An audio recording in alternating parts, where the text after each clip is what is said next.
शाम का समय था, सब चाय पी रहे थे। अंशिका की माता अंशिका के पापा से कहते हैं, वो कल आप रिश्तों के लिए कह रहे थे, क्या हुआ, उसका कब आ रहा है? वो लोग अंशिका को देखें।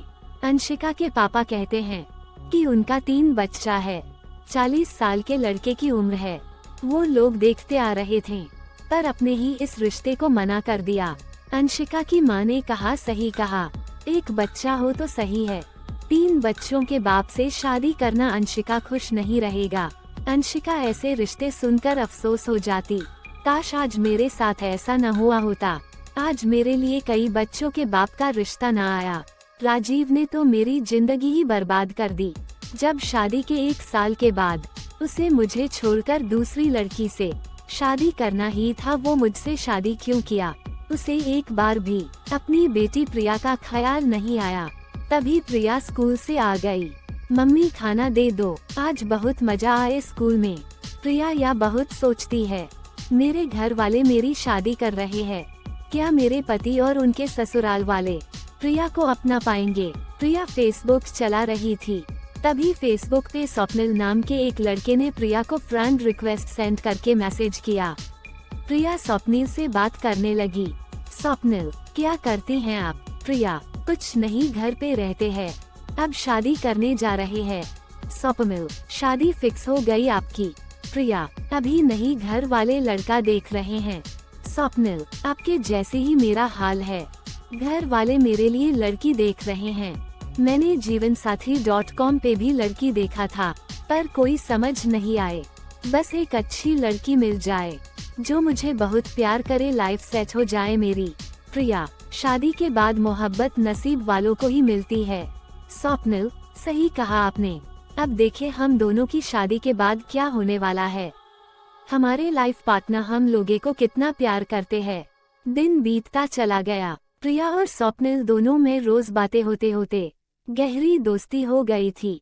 अब दोनों में इतनी दोस्ती हो गई, दोनों में डेली कॉल पे बातें होने लगी। जब दोनों की बातों को 1 महीना हो गया, स्वप्निल एक दिन प्रिया से पूछता है, प्रिया तुम इतना परेशान क्यों रहती हो? बाकी लड़कियों जैसे खुश क्यों नहीं रहती? दिन में ऐसा क्या होता है? आज तक तुमने मेरा कॉल पे बात नहीं किया। प्रिया कहती है, स्वप्निल मैं सोच ही रही थी कि तुम्हें अपने दिल की बात बता दूं। अच्छा हुआ आज तुमने पूछ लिया। स्वप्निल, मैं इसलिए खुश नहीं रहती क्योंकि मेरी जिंदगी बाकी लड़कियों जैसे नहीं है, मैं किसी की छोड़ी हुई लड़की हूँ।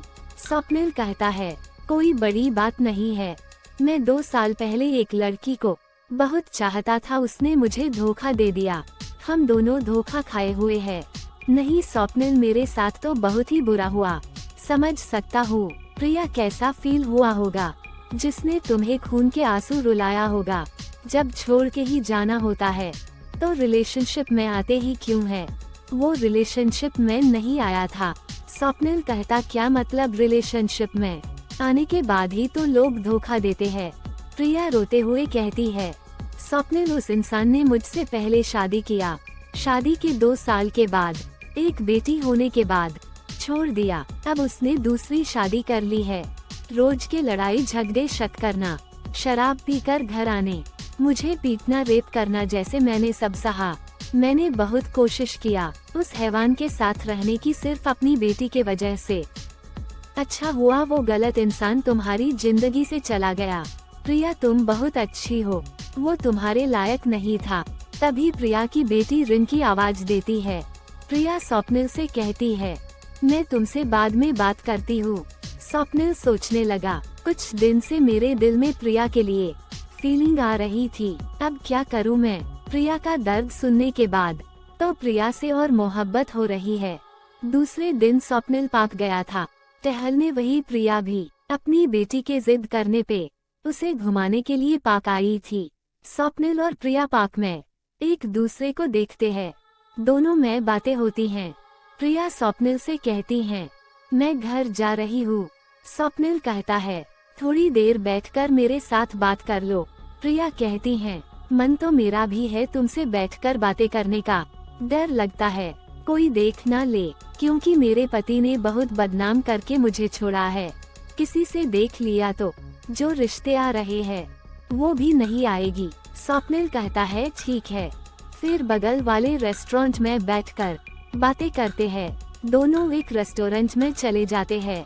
स्वप्निल कहता है पता है प्रिया बहुत दिल करता था तुमसे मिलने का, बस कहते डरता था तुम क्या सोचोगी। प्रिया यह बताओ क्या खाओगी। प्रिया शर्माते हुए कुछ नहीं, मैं जल्दी में हूँ, आज कोई फैमिली मुझे देखने आ रही है। पापा बोले थे शाम को घर पे ही रहना। स्वप्निल कहता था उस फैमिली को मना कर दो कि तुम्हें देखने ना आए।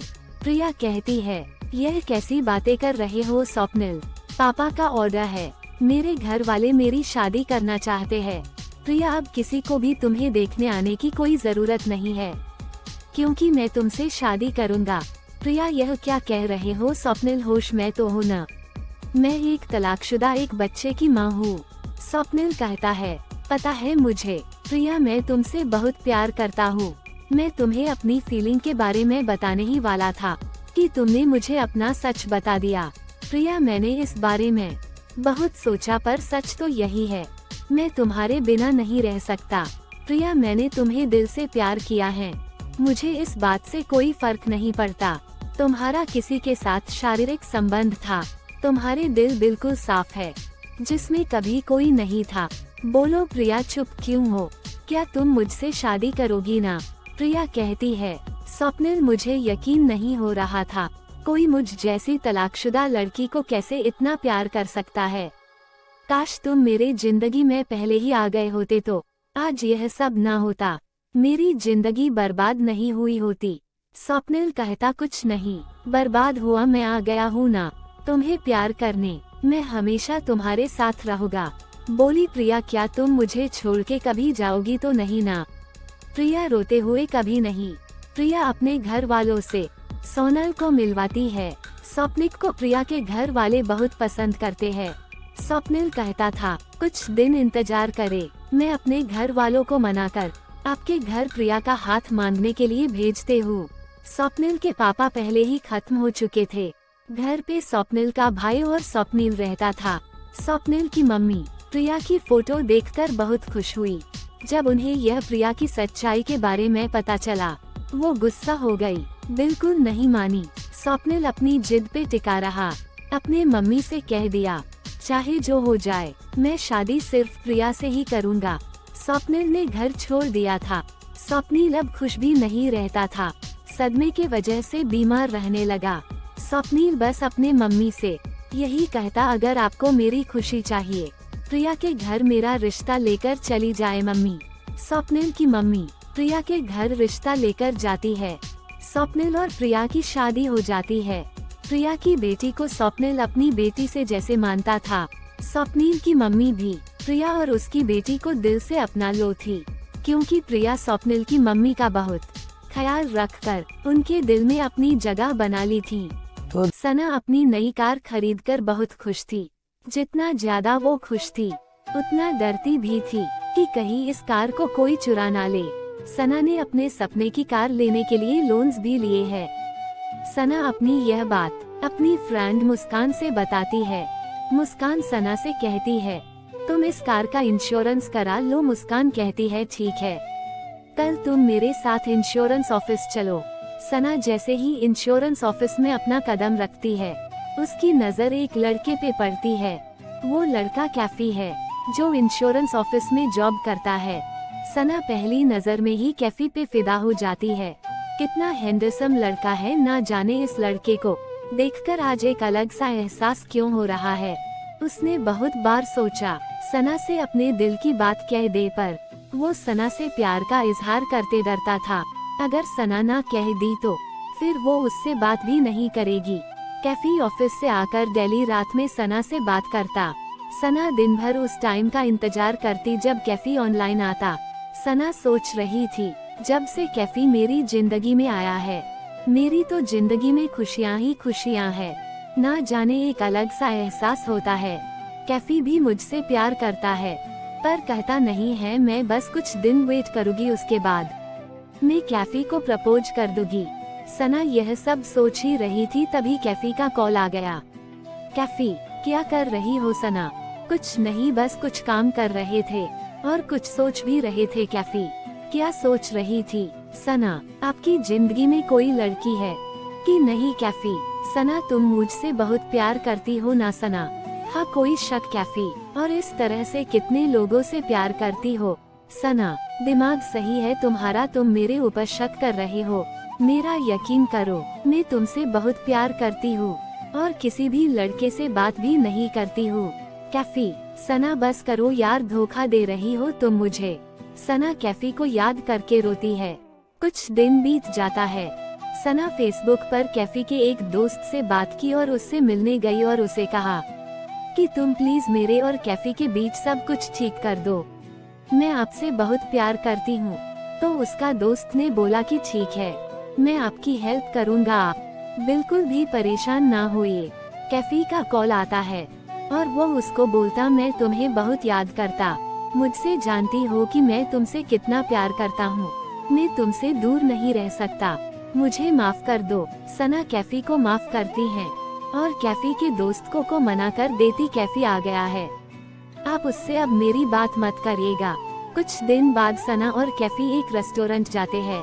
कैफी, इतने दिन बाद हम दोनों मिल रहे हैं, क्या बताऊं तुमसे दूर होकर कैसा फील होता था। सना, मैंने तो कुछ दिन खाना ही नहीं खाया। कैफी, अब हम दोनों कोई दूर नहीं कर सकता, बस अब जल्दी से शादी कर लेंगे। सना, हाँ बाबू बिल्लू, वैसे मैं आपसे कुछ छुपाना नहीं चाहती, इसलिए बता देती हूँ, आप गुस्सा तो नहीं होगे ना? कैफी, ऐसी क्या बात है सना, जब आप लड़ाई हुई थी ना तब मैं आपके दोस्त से मिली थी, उसकी मदद मांगने के लिए आप गुस्सा है, वो आपको मना ले। कैफी, तुम उससे क्यों मिली? वो सही लड़का नहीं है, मैं उससे इस रिश्ते के बारे में बताया भी नहीं, मैं सोच भी नहीं सकता तुम इतनी गिरी हुई हरकत कर सकती हो। यह बोलते हुए कैफी रेस्टोरेंट से बाहर निकला। सना कैफी को मनाने के लिए बाहर गई। कैफी ने बहुत गुस्सा किया और बहुत बात सुनाई। सना कैफी से बहुत माफी मांगी, पर कैफी का गुस्सा कम नहीं हुआ।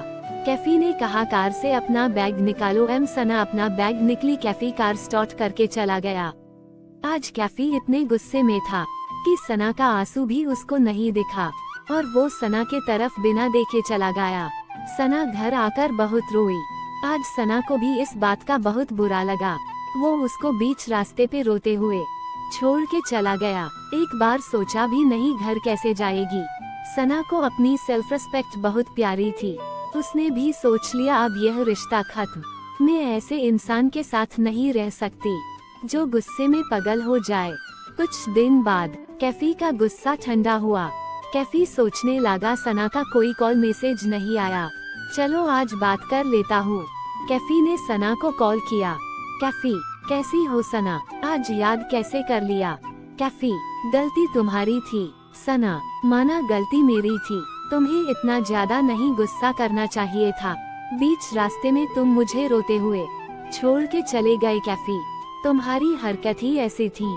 सना, मैं ऐसे रिश्ते में नहीं रह सकती, आज से यह रिश्ता खत्म, तुम अपने रास्ते में अपने रास्ते।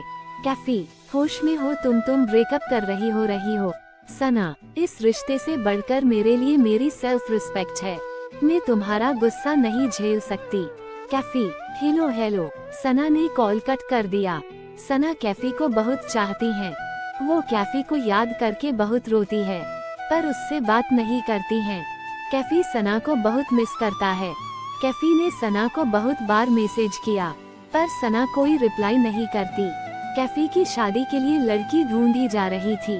कैफी ने सना को मैसेज किया, मेरे घर वाले मेरे लिए लड़की देख रहे हैं, जल्दी से तुम मान जाओ और शादी के लिए हाँ कह दी, वरना यह लोग मेरी शादी किसी दूसरे से करा देंगे।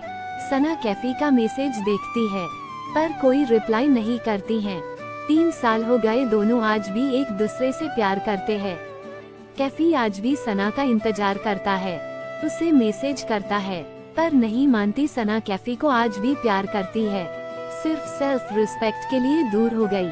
सना बस यही दुआ करती है कि कैफी हमेशा खुश रहे। हम दोनों का रिश्ता सिर्फ यही तक था। जिंदगी में कुछ लोग सिर्फ यादगार जिंदगी के कुछ पल बिताने के लिए आते हैं। सीख, इस लव स्टोरी से हमें यह सीख मिलती है कि रिश्ते से बढ़कर आपकी खुद की इज्जत है। प्यार के लिए कभी अपने सेल्फ रेस्पेक्ट को कम नहीं करना चाहिए। मोहब्बत में बददुआ का असर।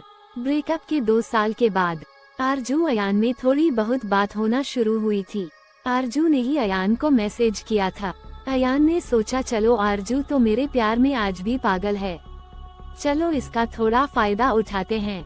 अयान आरजू से अपने ऑफिस का तो कभी किसी दोस्त के प्रोजेक्ट का काम कराने लगा था। आरजू से फायदा उठाने के लिए कहता है, आरजू मैं आज भी तुमसे प्यार करता हूँ, बस मैं मजबूर हूँ, मेरे घर वाले नहीं माने इसलिए हमारा ब्रेकअप हो गया। अयान झूठ बोलते हुए बोला। अयान की जॉब चली गई थी। अयान आरजू से जॉब के लिए मदद मांगता है क्योंकि लॉकडाउन में भी आरजू ने अयान की जॉब लगाई थी। अयान आरजू से कहता, बहुत जल्दी मेरी बहुत अच्छी जॉब लगने वाली है, उसके बाद मैं 2 लाख महीना कमाऊंगा, अभी पैसे नहीं है मेरे पास, तुम बस अभी लगा दो मेरी जॉब। आरजू अयान के लिए बहुत जॉब देखती रहती है। अपने काम के लालच अयान आरजू से जो बातें किया करता था, आरजू उससे बहुत खुश हो जाती थी। आरजू की रिश्ते की बात चलती थी। आरजू सोचती मेरा कहीं फिक्स ना हो अयान की, जब अयान की जॉब लग जाएगी वो उससे शादी करेगा। मन ही मन अल्लाह से दुआ करने लगी कि किसी से भी तरह अयान से उसकी शादी हो जाए। आरजू अयान के सच्चाई नहीं जानती थी। अयान का काम है लड़कियों के दिल के साथ खेलना। आरजू आज अपने बुआ के घर गई थी। आरजू के बुआ कहती है, ऑनलाइन रिश्त भी देखो तुम, हम लोग तो रिश्ता देख ही रहे हैं तुम्हारा। आरजू कहती है, बुआ मैं सिर्फ अयान से प्यार करती हूँ, उसके अलावा मैं किसी दूसरे के बारे में सोच भी नहीं सकती। मैं अपना रिश्ता खुद नहीं देखूंगी, आप लोग को देखना है तो देखे, मेरा कोई मन नहीं करता है किसी लड़के से बात करने का। आरजू की बुआ आरजू को समझती है, अयान एक धोखेबाज लड़का है, तुम मानो या ना मानो तुम्हारी अब शादी की उम्र हो चुकी है, हम लोग जो रिश्ता देखते हैं वो तुम्हारे लायक नहीं होता है, अच्छा होगा तुम्हारे लिए एक कोशिश कर लो, क्या पता कोई सही इंसान तुम्हें मिल जाए। आरजू घर आती है, बुआ की बात को बहुत सोचती है। 2 दिन के बाद आरजू की बुआ आरजू के घर आती है। आरजू से कहती है, शादी.com पे प्रोफाइल बनाने को कहा था, बना ली। आरजू कहती है, हाँ ओपन करके दिखाते हैं आपको। आरजू शादी.com ओपन करती है, बुआ को दिखाती है, देखिए इतने लड़कों का रिश्ता आया है। बुआ ने सभी लड़कों को हटाकर एक लड़का पसंद किया जिसका नाम हारिस है। बुआ कहती है, यह लड़का हमें सही लग रहा है। आरजू को हारिस अच्छा नहीं लगा। बुआ ने कहा, ठीक है, मेरे कहने पे एक बार बस बात करके देखो। आरजू और अयान में बातें शादी.com में बातें होने के बाद व्हाट्सएप पे बातें होने लगी। आरजू ने सोचा हारिस को कुछ ऐसा कह दे कि वो उसको बात का बुरा मान जाए और उससे आगे बात ना करें। आरजू हारिस को कहती है, आपकी एज ज्यादा लग रही है। हारिस आरजू की इस बात का बुरा नहीं मानता है, कहता है, आपने गलत अंदाजा लगाया है, मैं सिर्फ 28 साल का हूँ। शाम का टाइम था, आरजू का फोन चार्जिंग पे लगा था। अयान का कॉल आ गया। आरजू ने कॉल रिसीव किया। हारिस आरजू से कहता है, आप कहाँ रहती है? आरजू बताती है, मैं लखनऊ से हूँ। हारिस ने कहा, मैं मुंबई से हूँ, कब से अपने लिए लड़की देख रहा हूँ, अभी कोई मिल ही नहीं रही है, कोई मिल जाए प्यारी से गुड़िया। हारिस कहता, मैं मुंबई पे रेंट पे रहता हूँ, अभी कोरोना में मेरा बहुत बड़ा लॉस हुआ जिससे घर बेचना पड़ा। हारिस ने सच बोला। यह बात आरजू को बहुत अच्छी लगी क्योंकि अयान एक झूठा लड़का है, हमेशा झूठ बोलता रहता है। हारिस की आवाज इतनी प्यारी है कि वो पहली बार में ही आरजू के दिल को छू गई थी। अयान आरजू से बात करना चाहा। आरजू ने बहाना बनाकर फोन काट दिया। रात को 10 बजे अयान आरजू को कॉल करता है, कहता, और बताए क्या कर रही थी आप? आरजू कहती है, कुछ नहीं, ऐसे ही बैठे थे। अयान बताता है, मेरे तो कजन लोग की शादी हो गई है, अब मेरा नंबर है, जल्दी से मेरी भी हो जाए। थोड़ी देर के बाद अयान कहता है, आरजू मैं हॉस्पिटल से अभी आया हूँ ट्रीटमेंट करके, अभी हैंड वॉश भी नहीं किया, मेरी अम्मी अपने मायके गए हैं, आपसे बात करते करते पता ही नहीं चला, अब रेस्टोरेंट भी सब क्लोज हो चुके हैं, मैं घर पे कुछ बना कर खा लेता हूँ। उसके बाद कॉल करता हूँ। उसके बाद फिर वो आरजू को कॉल करता है। दोनों एक दूसरे के बारे में जानते हैं। आरजू हमेशा से एक अमीर लड़के से शादी करना चाहती थी। हारिस की बातें इतनी अच्छी लगी, वो इतना होश में नहीं थी कि उससे अच्छे से पूछे कि वो करता क्या है। आरजू ने को अपनी फोटो भेजा जो हारिस को बहुत अच्छी लगी। दूसरे दिन आरजू बाहर चली गई, जिससे दोनों में बातें नहीं हो पाई। आरजू ने रो रो कर अयान को मैसेज किया। हारिस उसे बहुत पसंद करता है। आरजू बहुत रोई, अयान उसे रोक ले। अयान ने उसकी एक न सुनी। आरजू ने भी सोच लिया कि मजबूरी में मुझे हारिस से बात करना ही होगा। आज तक मुझे कोई लड़का पसंद भी नहीं आया। हारिस मुझे अच्छा तो लगा, थोड़ा बात करके देखते हैं, क्या पता दोनों में बन जाए। हारिस आरजू को फोन करता रहता था। आरजू हारिस के कॉल को इग्नोर करती रहती थी। आरजू अपनी दोस्त साइमा के साथ पार्क घूमने गई थी। पार्क के बाहर चाउमीन ले रही थी, तभी हारिस का कॉल आता है। आरजू पर्स से फोन निकालती है, यह सोचकर कि घर से फोन आया है क्या। हारिस ने बहुत बार कॉल किया था, इसलिए वो कॉल उठा ली थी। आरजू इतना बिजी रहती हैं आप। आरजू बहाना बनाते हुए है, नहीं जी वो, और बताए क्या कर रही है आप। आरजू कहती है मैं पार्क घूमने आई थी, अभी चाउमीन ले रहे, पार्क में बैठकर खाएंगे। हारिस मेरी बात तो सुनिए, आरजू कहती है। पार्क में पहुंचकर आपको कॉल करती हूँ। आरजू पार्क में पहुंचकर कॉल करती है। दोनों में बहुत बातें होती है। हारिस कहता है वीडियो कॉल करे ना। हारिस आरजू को पार्क में ही वीडियो कॉल करता है। आरजू हारिस को पार्क का व्यू दिखाती है। हारिस आरजू को इतना अच्छा नहीं लगा जितना वो फोटो में लगा था। आरजू अफसोस में साइमा से कहती है क्या करे यार, यह बात करने में तो अच्छा है पर दिखने में नहीं। हारिस दिखने में भी अच्छा लगता है, पर वो अपने ऑफिस में शाम को कॉल किया था, ज्यादा थकान के वजह से वो अच्छा नहीं लगता था। साइमा कहती है सूरत से ज्यादा सीरत देखो तुम। अयान बहुत हैंडसम है ना, कितना बुरा इंसान निकला ना। कुछ दिन बस हारिस से बात करके देखो, अच्छा लगता है तो ठीक है, नहीं तो हटाओ। साइमा और आरजू एक रेस्टोरेंट चले जाते हैं। हारिस का कॉल आता है, आरजू रात हो रही है, आप घर पहुंच गई ना। आरजू कहती है बस जा रहे हैं 20 मिनट में। आरजू रेस्टोरेंट से निकल ही रही थी कि हारिस का कॉल आ गया। पहुंच गई घर। आरजू बस जा रहे हैं, तुरंत अभी आप घर को निकले, बहुत लेट हो गए हैं। हारिस आरजू की केयर करना अच्छी लगी। आरजू सोचने लगी घर वालों के अलावा आज तक किसी का कॉल नहीं आया कि घर आ जाओ, कहाँ हाँ अभी तक। आरजू घर आती है। घर पहुंचकर हारिस का कॉल आता है। दोनों में बहुत बातें होती है। अब आरजू को हारिस थोड़ा थोड़ा अच्छा लगने लगा था। आरजू और हारिस में डेली बातें होने लगी थी। कुछ दिन की बातों में ही आरजू को इतना समझ आ गया था कि अयान उसके फीलिंग के साथ खेल रहा था, उसके साथ टाइम पास कर रहा था। हारिस कहता था कि मैं तुमसे बिना दहेज के शादी करूँगा। आरजू कहती है मैंने सोचा है अपनी शादी में तो पापा से बहुत सामान लेंगे, सब अपनी पसंद का। हारिस कहता है आपको जो भी चाहिए होगा आप मुझसे लेगी, पापा से नहीं। मैं भले आधी रोटी खिलाऊंगा पर कभी किसी से मांगने नहीं देंगे आपको। मैं आपका सभी शौक पूरा करूंगा, आपको मुझसे कभी कुछ कहने की जरूरत नहीं पड़ेगी। एक दिन आरजू हारिस को कॉल करती है, क्या कर रहे हैं? आरजू खाना खा रहे हैं, आप बताएं। आरजू आप खाना खा लीजिए तब बातें करते हैं। हारिस कोई बात नहीं आप बोले। आरजू अयान की बातें याद करती है। हारिस कुछ दिनों में मुझे इतना चाहने लगा, अयान मेरे दिल के साथ खेल रहा था। हारिस और आरजू को बात करते हुए 20 दिन हो गए। हारिस अपने पापा से बात करता, मैं आरजू से शादी करना चाहता हूँ। हारिस के पापा गुस्सा हो गए, बोले तुम्हारी शादी मेरे मर्जी से होगी, अपने खानदान में। हारिस अपने पापा को समझता है, पापा आरजू एक अच्छी लड़की है, आप एक बार इनके फैमिली से मिले तो। हारिस के पापा बिल्कुल नहीं मानते हैं। हारिस यह बात आरजू को बताता है। आरजू को बहुत बुरा लगता है क्योंकि वो उसे को पसंद करने लगी थी।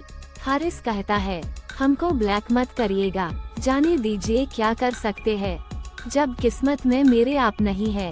आरजू को लगा सब खत्म हो गया है, अब हारिस उससे बात नहीं करेगा, पर ऐसा कुछ नहीं हुआ।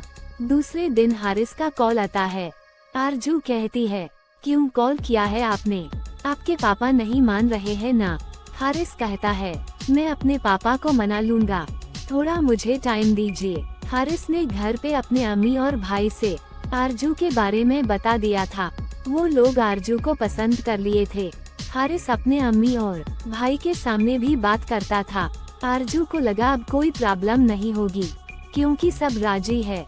हम दोनों के शादी के लिए सिर्फ पापा नहीं मान रहे, बाद में वो भी मान जाएंगे।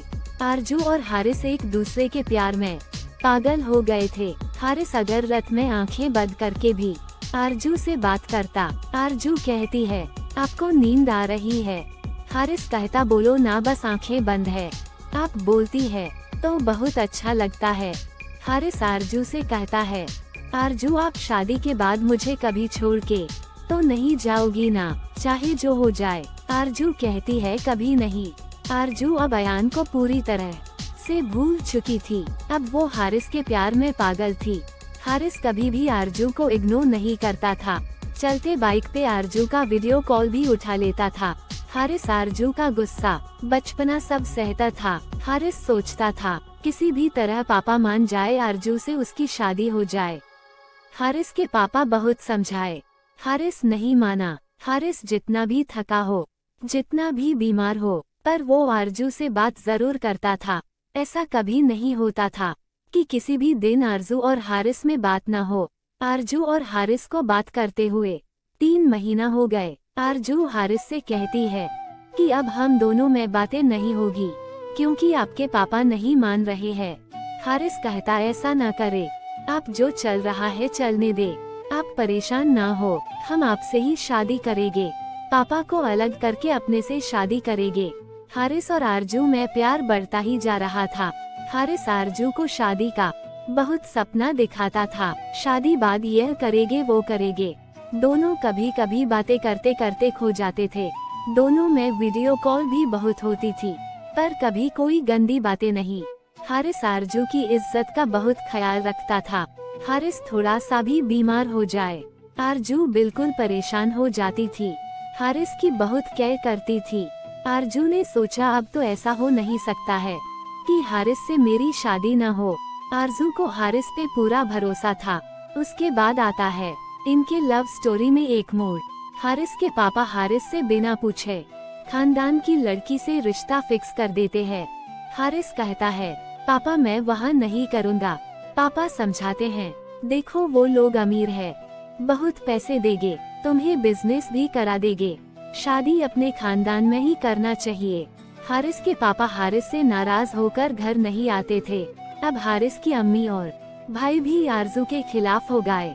जब पापा नहीं मान रहे मत करो, हारिस जहाँ पापा कह रहे वही शादी करो। हारिस ने सोचा जब लड़की अमीर घर की है, बाद में इनके फैमिली से मुझे सपोर्ट भी मिलेगा। देने वाली लव स्टोरी हुई माँ। उसने इतने जोर से काटा कि मेरी चीख निकल गई।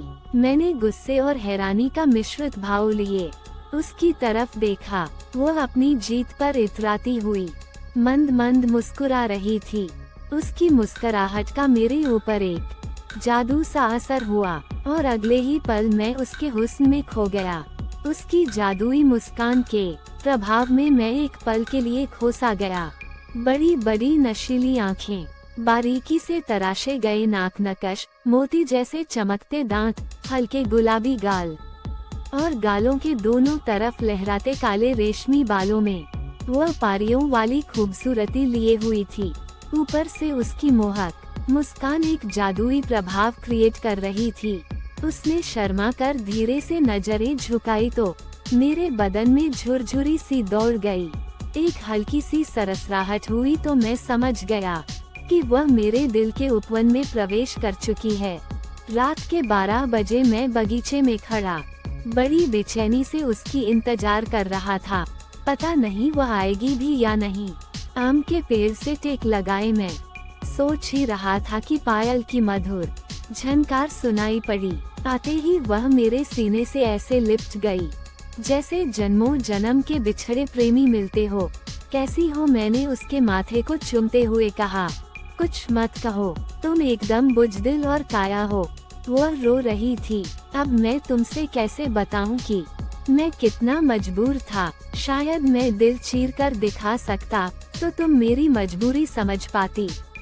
मेरी आंखें भी भर छलक उठी।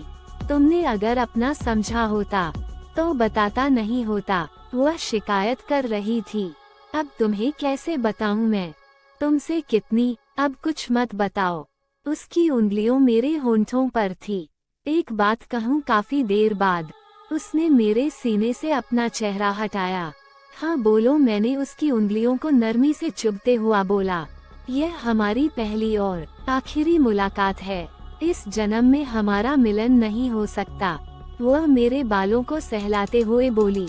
जानता हूँ, तो फिर अगले जन्म में मिलोगी ना। वह घास पर बैठी थी और मेरा सर उसकी गोद में था। बताओ, मिलोगी ना। कोई जवाब ना पाकर मैंने दोबारा पूछा। फिर कोई जवाब नहीं मिला तो मैंने धीरे से आंखें खोली। वहाँ कोई नहीं था। मैंने घबरा कर उठ बैठा। देखा तो मेरे एक तरफ पत्नी नीतू तो दूसरी तरफ बच्चे सो रहे थे। मैं पसीने से लथपथ हो रहा था। पता नहीं एकदम से मुझे क्या हुआ, मैं बच्चों की तरह बिलख पड़ा। रोने की आवाज सुनकर नीतू भी उठ बैठी। क्या हुआ, वह घबराकर अपने आंचल से मेरे आंसू पोंछने लगी। कुछ नहीं, एक सपना देखा था। अब तक मैं थोड़ा संभल चुका था। क्या आप ठीक हैं? उसने मेरे गले में अपनी बाहें डालते हुए पूछा। हाँ, मैं ठीक हूँ। तुम सो जाओ, मैं जरा टहल कर आता हूँ, मैंने मुस्कुराते हुए कहा। मोबाइल उठाकर देखा तो रात के 1:30 बज रहे थे। नीतू के सोने के बाद मैं अपनी फाइल और कलम उठाकर छत पर आ गया।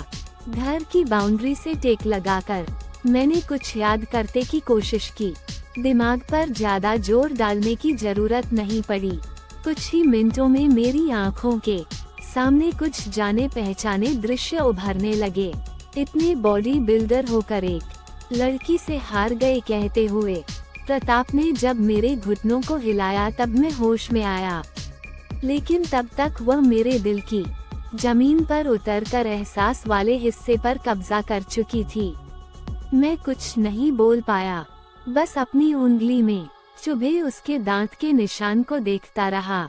बसंत, हेमंत और सावन, प्यार का कहानियाँ अक्सर इन्हीं 3 महीनों में शुरू होती है। यह मैंने किसी किताब में पढ़ा था। अचानक मुझे याद आया कि यह सावन का महीना था। आसमान में बादलों का झुंड बारिश की योजना बना रहे थे, जिसे देखकर गांवों में धान रोपाई की तैयारियां शुरू हो चुकी थी। हम जैसे किशोर उम्र के लड़कों के पास कोई काम धाम नहीं था, क्योंकि घर गृहस्थी के कामों में हमारी कोई रुचि नहीं थी और पढ़ाई तो हम छोड़ ही चुके थे। बस दिन भर क्रिकेट खेलते और नए नए फालतू के आइडियाज को आजमाते रहते। मुझे आज तक समझ में नहीं आया कि ताश कैसे खेला जाता है। क्या तुम लोगों को ताश खेलना आता है? गांव कुछ निकम्मे युवकों को ताश खेलते देखकर मैंने प्रताप और एजाज से पूछा। हाँ, मुझे खेलना आता है। प्रदीप ने अपनी धाक जमाई। मुझे भी सीखना है, चलो आज ताश खेलते हैं, मैंने उत्साहित होकर कहा। तो वे दोनों तैयार हो गए। प्रदीप पता नहीं कहां से एक पुरानी ताश का बंडल उठा लाया और हम तीनों गांव के ही एक अंकल के बैठके में ताश खेलने बैठ गए। मैं तो ताश खेलने में बिल्कुल अनाड़ी था, बस उल्टे सीधे दांव खेलकर अपनी पत्तियां गंवा रहा था। प्रदीप हर बार बाजी जीतकर खुद को जीनियस समझ रहा था। अरे 1.5 फुट के छोरे यहाँ बैठकर ताश खेल रहे हैं। मैं अपनी बार बार कटती हुई पत्तियों को बचाने के लिए दिमाग लगा रहा था। तभी पीछे से किसी लड़की की आवाज आई। आवाज सुनकर मैं पीछे पलटा तो अंकल की बेटी सितारा के साथ खड़ी एक खूबसूरत लड़की कमर पर दोनों हाथ रखे हम तीनों को ऐसे घूर रही थी जैसे हमने बहुत बड़ा गुनाह कर दिया हो। वह हमारे गांव की ही एक लड़की थी और अंकल के बेटी की सहेली थी। मैंने पहले भी उसे गांव में कई बार देखा था। लेकर मैंने उसे कभी नोटिस नहीं किया था। वैसे भी मुझे लड़कियों से बात करने में संकोच महसूस होता था। हाँ तो तुम्हें क्या है? प्रदीप अकड़कर बोला। शायद वो उसके स्वभाव से परिचित था। अच्छा, एक तो चोरी ऊपर से सीना जोरी। कहते हुए वह तेजी से सामने पड़े ताश के पत्ते पर झपटी। प्रदीप ने पहले ही अपना इरादा भांप लिया था।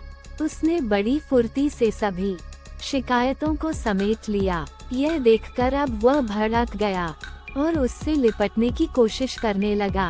अब प्रदीप को भी समझ आ गया कि वह ज्यादा देर तक ताश के पत्ते की रक्षा नहीं करेगा। इसलिए उन्होंने बड़ी समझ में उन्हें मेरे बारे में बताया। अब ताश के पत्ते मेरे फौलादी कब्जे में कैद हो गए थे। वो एक पल के लिए तो ठिठकी, लेकिन अगले ही पल मेरी तरफ बढ़ गया। प्रदीप की ढिठाई देखकर अब मेरे अंदर भी हौसला आ गया था। लोका हुआ सको तो कंधा लो। मैं सहजता से झिलमिलाहट को उसके आगे कर दिया। मुझे अपनी शक्तियों पर पूरा भरोसा था। वो कुछ सोचकर अपनी सहेली की तरह दावेदार दौड़ रहा है। स्माइल हुई सारा स्टार तमाशा देख रही थी। उसने ही आंखों में उसकी हौसला सीख। वो थोड़ा मुस्कुराए और मेरा चैलेंज स्वीकार कर लिया। अगले ही पल वो पूरी की ताकतों के साथ तालाबों को खोलने में लग गया, जो कि एक लड़की के लिए तो क्या मेरी उम्र के सभी लड़कों के लिए तंग हो गया था। मैं बचपन से ही कसरत करता था और जुडो कराटे की प्रैक्टिस करता था, इसलिए मेरी बड़ी उम्र के लोगों में भी मेरा अलग ही रौब था। काफी कोशिश करने के बाद भी जब वह अपने मकसद में नहीं पहुंचा तो खिसियाकर उसने मेरी कनेक्ट में अपने दांत गड़ा दिए। अचानक हुए दर्द के एहसास से मेरी मुट्ठी खुल गई। अगले ही पल उससे ताश के पत्तों को सैकड़ों टुकड़े कर दिए। मैं अवाक देखता रहा। युद्ध की कहानी देश के लोगों को सीमा पर लड़ रहे वीर शहीदों की गाथा सुनाती है। कारगिल का युद्ध भारत के इतिहास में सबसे महत्वपूर्ण युद्ध में से एक है। इस युद्ध को भारत ने बड़ी शान से जीता था। हालांकि इस जीत के लिए कई जवान शहीद हुए हैं। आज हम आपको इस लेख में कारगिल युद्ध की पूरी कहानी 1999 बताने वाले हैं। इस लेख में आप जानेंगे कि किस तरह कारगिल युद्ध का आरंभ हुआ और इस तरह हमारे देश के भारतीय जवानों ने कारगिल के पहाड़ों पर चढ़कर पाकिस्तान को हराया। कारगिल का युद्ध ऑपरेशन विजय के नाम से जाना जाता है। कारगिल युद्ध की शुरुआत मई और जून के महीने में 1999 में भारत और पाकिस्तान के बीच हुई थी। कश्मीर के कारगिल जिले में हुई इस निर्णायक युद्ध ने विश्व को भारत की शक्ति से परिचित करवाया। बात 1999 की। उस समय पाकिस्तानी सेना और कश्मीर के उग्रवादी भारतीय जमीन पर कब्जा करने का भरपूर प्रयत्न कर रहे थे। पाकिस्तानी नेताओं और वहां के नागरिकों द्वारा दिए गए बयान के अनुसार इस युद्ध में केवल पाकिस्तानी उग्रवादी जो कश्मीर में रहते हैं उन्होंने भाग लिया था, लेकिन ऐसा नहीं था, क्योंकि जांच के दौरान बरामद हुए दस्तावेजों से यह स्पष्ट होता था कि पाकिस्तान की सेना ने भी इस युद्ध में भाग लिया था। कि कारगिल में हुए जमीन कब्जे के पीछे पाकिस्तानी सेना और उग्रवादी घुसपैठियों का ही हाथ है। 26 मई के दिन भारतीय वायुसेना द्वारा कारगिल में दुश्मनों के खिलाफ हमला किया गया। इस दिन युद्ध में सेना को कार्यवाही में MiG-27 और MiG-29 नामक शक्तिशाली फाइटर जेट का भी इस्तेमाल करना पड़ा। मई में शुरू हुई यह लड़ाई काफी दिनों तक चलती रही। कभी भारतीय सेना पाकिस्तानियों को छठी का दूध याद दिलाते, तो कभी पाकिस्तानी चुपके से भारतीयों पर हमला करते रहे। कारगिल के युद्ध में मिसाइल के साथ साथ रॉकेट और बम का भी प्रयोग किया गया। कारगिल के युद्ध के दौरान तकरीबन 2,50,000 गोले चलाए गए। दुश्मनों को खदेड़ने के लिए 5,000 बम फायर करने के लिए 300 से ज्यादा मोटा तोपों और रॉकेटों का इस्तेमाल किया गया था। कारगिल के इस युद्ध में 17 दिनों तक प्रति सेकंड फायर किया गया।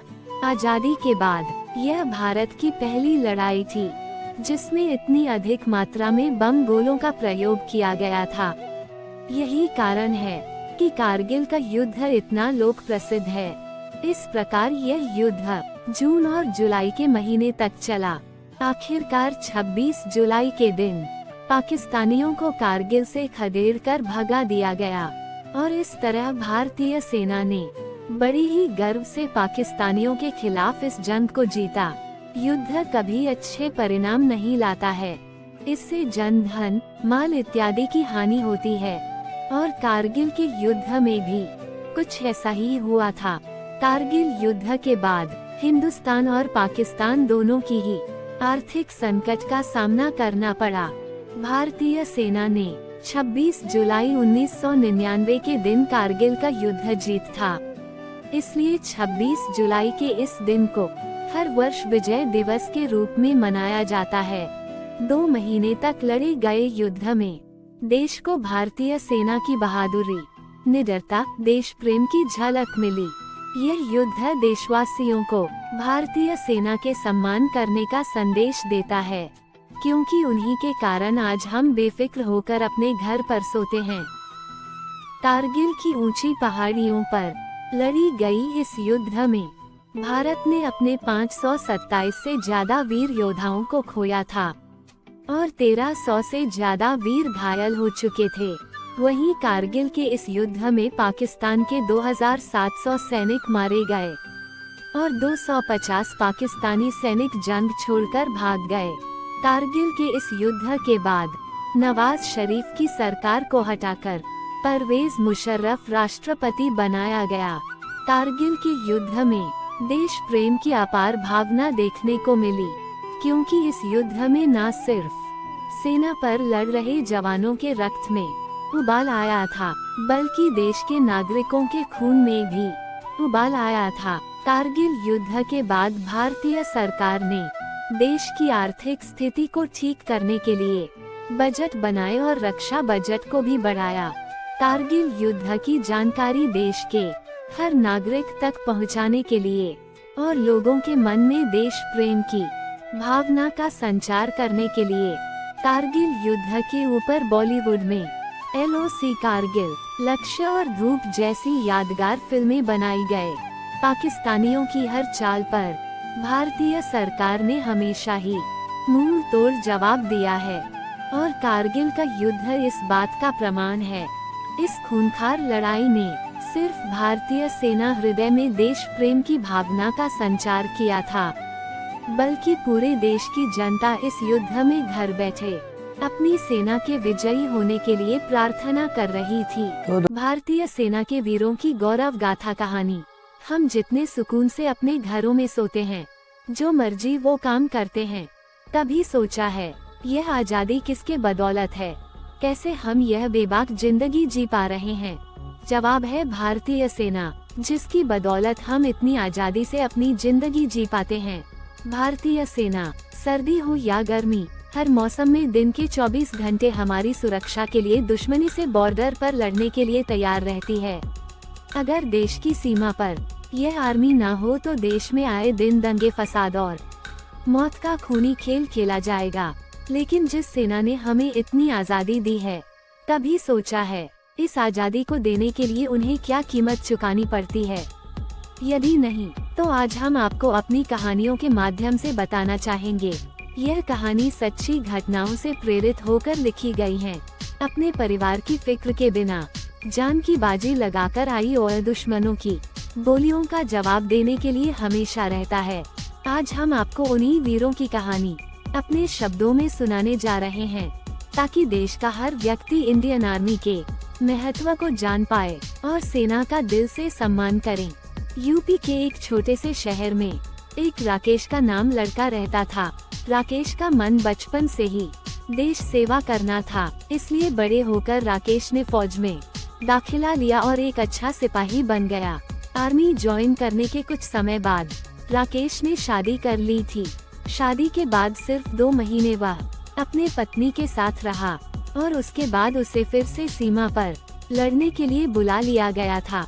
राकेश के जाने के बाद उसकी पत्नी को भी काफी अकेलापन महसूस होता, लेकिन वह अपने पति की भावनाओं का और उनके फैसलों का सम्मान करती थी।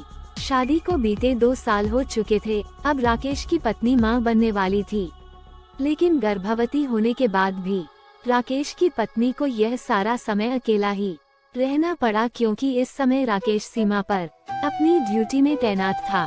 वक्त बीतता गया और 9 महीनों बाद राकेश की पत्नी ने एक छोटी सी बच्ची को जन्म दिया। बच्चे के जन्म के बाद भी राकेश उस बच्ची को देखने के लिए नहीं आ पाया, क्योंकि उसे एक के बाद एक अलग अलग जगहों पर भेजा जा रहा था। फौजी की जिंदगी ऐसे ही होती है। उनके पास ना तो परिवार के लिए समय होता है और ना ही परिवार की देखरेख के लिए, लेकिन उनके अंदर जितना अपने देश के प्रति प्रेम होता है, उतना ही प्रेम अपने परिवार के लिए भी होता है। अपने पिता की बात सुनकर सोनी एक अच्छे बच्चे की तरह अपने कमरे में चली जाती है। अब राकेश सोनी की मां से कहता है कि राधिका, मैंने तुम्हें सोनी से अलग इसलिए बात करने के लिए बुलाया है ताकि तुम मेरी परेशानी को समझ सको, क्योंकि मेरी परेशानी को जानने के बाद अगर तुम ही परेशान होकर रोने लगोगे तो सोनी को कौन समझाएगा। राकेश की इन बातों को सुनकर सोनी की मां घबरा जाती है और पूछती है कि क्या हुआ, आप इतने परेशान क्यों हैं? आप अपनी परेशानी मुझे बताइए। अपनी पत्नी के इन बातों को सुनकर राकेश उससे कहता है कि देखो, तुम रोना मत, क्योंकि तुम्हें खुद को संभालना होगा। यह कहता हुआ वह अपना कटा हुआ हाथ उसे दिखाता है। अपने पति के इस हालत को देखकर राकेश की पत्नी की आंखों से आंसू गिरने लगते हैं। वह बहुत रोने लगती है। राकेश कहता है, देखो, अगर तुम ऐसे रोवोगी तो सोनी को कौन समझाएगा, कौन उसे संभालेगा। फिर राकेश अपनी इस दुर्घटना की पूरी जानकारी अपनी पत्नी के साथ साझा करता है। कुछ देर बाद उसकी पत्नी शांत होती है और उसे एहसास होता है कि अब रोने से कुछ नहीं होगा। राकेश अपनी पत्नी से कहता है कि हमें यह सोनी को यह बात प्यार से समझानी होगी कि यही अब हकीकत है और हमें इस बात का दुख मनाए बिना इसे स्वीकार करना होगा। अपनी पत्नी को समझाने के बाद राकेश अपनी बेटी सोनी को अंदर बुलाता है। राकेश सोनी को वह सारे गिफ्ट देते हैं जो वह उसके लिए लेकर आए थे। इसमें सोनी के पसंदीदा खिलौने भी थे और वो उन खिलौनों से खेलने लगती है। पर कुछ पल भर बाद सोनी को अपने पिता का कटा हुआ हाथ दिख जाता है और जोर से पापा चिल्लाते हुए सोनी रोने लगती है। यह देखकर राकेश और सोनी की मां दोनों प्यार से उस बच्ची के सिर को सहलाते हुए उसे चुप कराते हैं। फिर सोनी की मां कहती है, क्या हुआ बेटा, पापा तुम्हारे पसंद के खिलौना लाने भूल गया क्या? सोनी रोते रोए कहती है, पापा का हाथ। राकेश मुस्कुराता है, तो ये बात है, देखो बेटा, बॉर्डर में ऐसे हादसे होते रहते हैं। हम फौजी हैं और हमारा जीना और मरना सभी भारत माता के लिए ही है। हमें यह तक नहीं पता होता कि हम अगले पल कहाँ रहेंगे, क्या हम अपने परिवार के पास जिंदा लौटेंगे या नहीं। हमें पूरी निष्ठा के साथ अपने कर्तव्य को निभाना होता है। हमारे परिवार और तीज त्योहारों से ज्यादा जरूरी देश की सुरक्षा करना है और देश के ऊपर तो हम मर मिटने के लिए तैयार हैं। तुम एक बहादुर लड़की हो और तुम्हें परेशानियों को देखकर घबराना नहीं चाहिए, बल्कि उसका सामना करना चाहिए। अब जो बीत गया है उस पर ध्यान देकर हम आने वाले सुख को क्यों खराब करें। जीवन में सुख का आना जाना लगा रहता है, पर इंसान को विपत्ति के समय घबराना बिल्कुल नहीं चाहिए। राकेश के इन शब्दों को सुनकर सोनी चुप हो जाती है और कहती है, पापा, मैं भी आपकी तरह देश की सेवा करूंगी और बॉर्डर पर जाऊंगी। यह सुनकर राकेश कहते हैं, बेटा, मुझे गर्व है कि मैं तुम्हारी जैसी बहादुर लड़की का पिता हूँ। शादी के 10 साल काजल के एक सजे के तरह गुजर रहे थे। काजल ऐसा महसूस करती थी जैसे काजल के मायके वालों ने काजल को ससुराल नहीं जेल भेजा हो। आज काजल की शादी की सालगिरह थी। काजल आज अपने पति आशीष के लिए बहुत अच्छे से तैयार हुई थी। काजल तैयार होकर बहुत शर्माते हुए अपने पति के पास गई। आज तो यह मेरी बहुत तारीफ करेगी, पर ऐसा कुछ नहीं हुआ। काजल का पति आशीष जल से कहता है, यह क्या बना रखा है? काजल भूल गई क्या जी? आज हमारी शादी की सालगिरह है। आज आपके लिए ही मैंने नई साड़ी पहनी है। आशीष कहता है, तुम कुछ भी पहन लो, मुझे कभी अच्छी नहीं लग सकती। आज मेरे लिए मेरी मुसीबत का दिन है जो मेरी शादी तुमसे हुई। ना तो मैं शादी के दिन खुश था और ना तो अब हूँ। तुम्हारी वजह से मेरी शादी मेरी पसंद की लड़की से नहीं हुई थी। मैंने तुमसे सिर्फ अपने मम्मी पापा के कहने पर शादी की थी और मुझे आज तक यह बात समझ नहीं आई। उन्होंने क्या देखा तुम्हारे में? यही सोचा होगा इससे कोई शादी करेगा। नहीं, चलो एक अच्छा काम करते हैं, अपने बेटे से ही इसकी शादी करा देते हैं। काजल यह सब सुनकर रोते हुए अपने कमरे में भागी। वहाँ बहुत रो रही थी। तभी काजल की छोटी बेटी प्रियांजलि आती है। देखती है मम्मी को रोता देख वो अपने पापा के पास जाती है और कहती है, पापा मम्मी रो रही है, चलो ना उनको चुप कराओ। आशीष अपनी बेटी से कहता है, तो क्या करे, मुझे और भी काम है, तुम जाओ अपनी पढ़ाई करो, मम्मी की तो आदत ही है रोने की। काजल का पति आशीष अक्सर शराब पीकर आता है और उसके बाद काजल को बहुत मारता है। आज आशीष शराब पीकर ज्यादा नशे के वजह से सड़क पे गिर गया। आशीष का दोस्त राहुल आशीष को उसके घर लाया। राहुल जैसे ही आशीष को अपने घर लाया वो काजल को गाली दे रहा था। काजल की आंख में आंसू आ गया। यह सोचकर अभी तक यह अकेले में मुझे गाली दे रहे, आज अपने दोस्त के सामने मुझे गाली दे रहे हैं। आशीष काजल से कहता है, पानी लेकर आओ। काजल जैसे ही पानी लाती है, आशीष गिलास उठाकर फेंक देता है। कहता, देर कैसे हुई पानी लाने में, और काजल मारने के लिए हाथ उठाया। तभी राहुल आशीष का हाथ रोक लेता है। राहुल काजल से कहता है, रो मत, सब ठीक हो जाएगा। काजल राहुल से कहती है, आदत हो गई है यह सब झेलने की, 2 बेटी हो चुकी है मेरी, इसलिए अब तलाक भी नहीं ले सकते। राहुल घर जाकर काजल के बारे में सोच रहा था। इतनी प्यारी लड़की पर किस्मत देखो कितनी खराब है, जो एक शराबी के साथ इसकी शादी हुई। दिवाली का दिन था। आशीष ने राहुल को अपने घर बुलाया था। राहुल आशीष के घर गया, काजल के हाथ का बना खाना खाया और काजल की बहुत तारीफ कर रहा था। अपने पति की नफरत और एक अजनबी का प्यार और इज्जत पाकर काजल खुश थी। काजल भी अब कभी कभी राहुल के बारे में सोचकर मुस्कुरा देती। राहुल जब भी काजल के घर आता काजल को अच्छा लगता। काजल एक दिन राहुल से पूछती, आपकी शादी नहीं हुई, अभी तक काफी लेट हो गया न, अब तक हो जाना चाहिए थी। राहुल ने कहा, मेरे मम्मी पापा की तबीयत ठीक नहीं थी, उसके बाद एक खत्म हो गए और मेरा कोई भाई बहन नहीं है जो शादी करा सके मेरी। काजल राहुल से कहती है, आप खुद क्यों नहीं किसी को पसंद कर लेते हैं?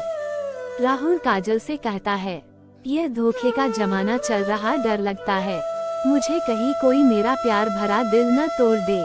काजल में एक ऐसी लड़की की तलाश में हूँ जो मेरी तरह टूटी हुई हो। काजल कहती है, टूटी हुई मतलब? राहुल कहता है, आज से 5 साल पहले मुझे एक लड़की से प्यार हुआ था। मैं उसको अपनी जान से भी ज्यादा चाहता था, पर उसने धोखा दे दिया। उसके बाद से मेरी शादी करने की हिम्मत नहीं हुई। बस यह समझ लीजिए काजल, जो आज आप झेल रही हैं, वो मैं झेल चुका हूँ, इसलिए आपका दर्द बहुत अच्छे से समझता हूँ।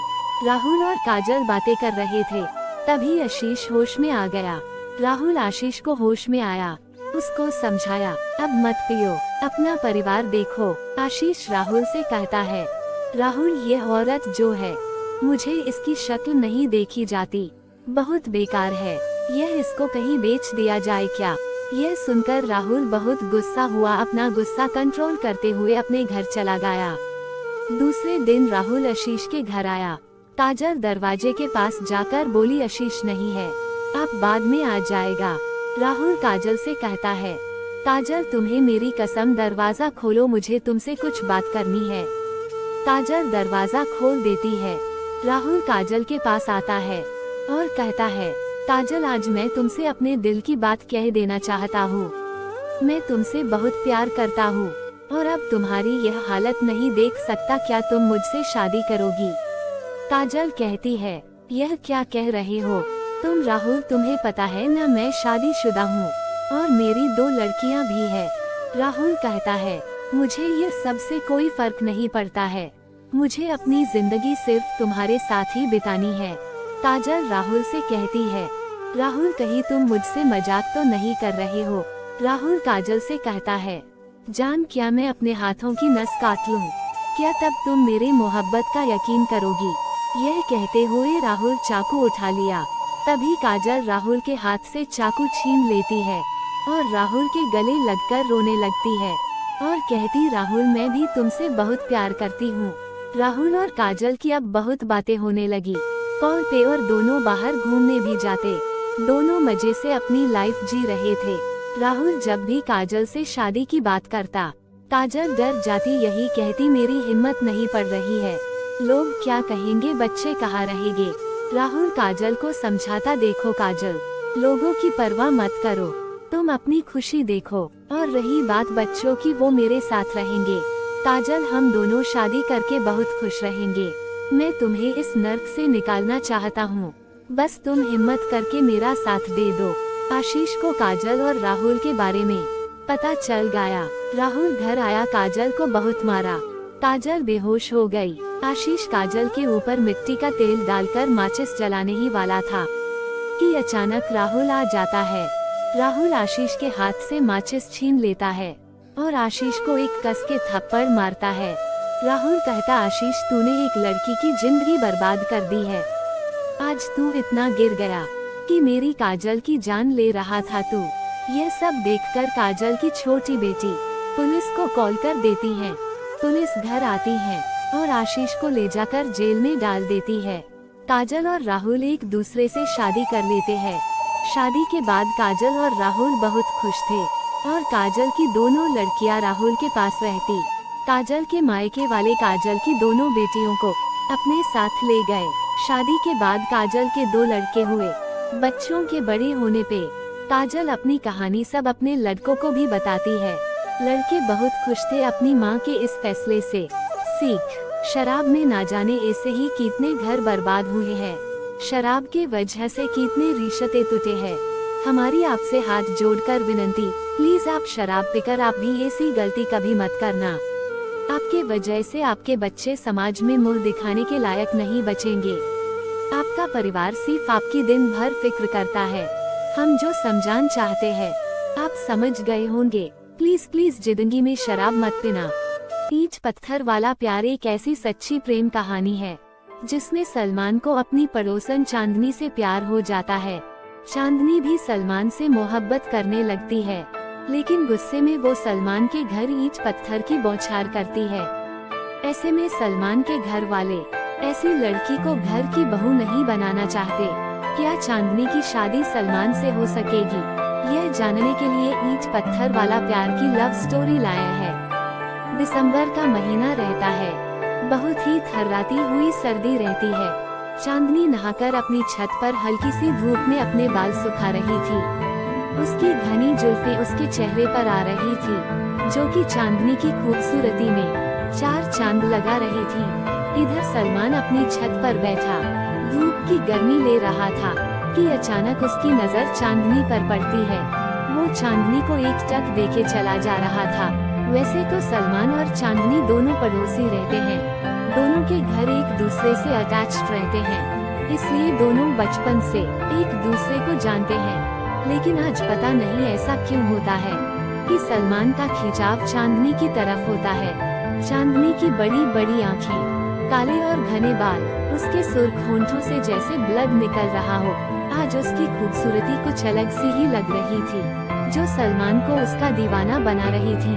सलमान चांदनी को देख ही रहा था कि अचानक चांदनी की नजर सलमान पर पड़ती है, तो सलमान झेप जाता है।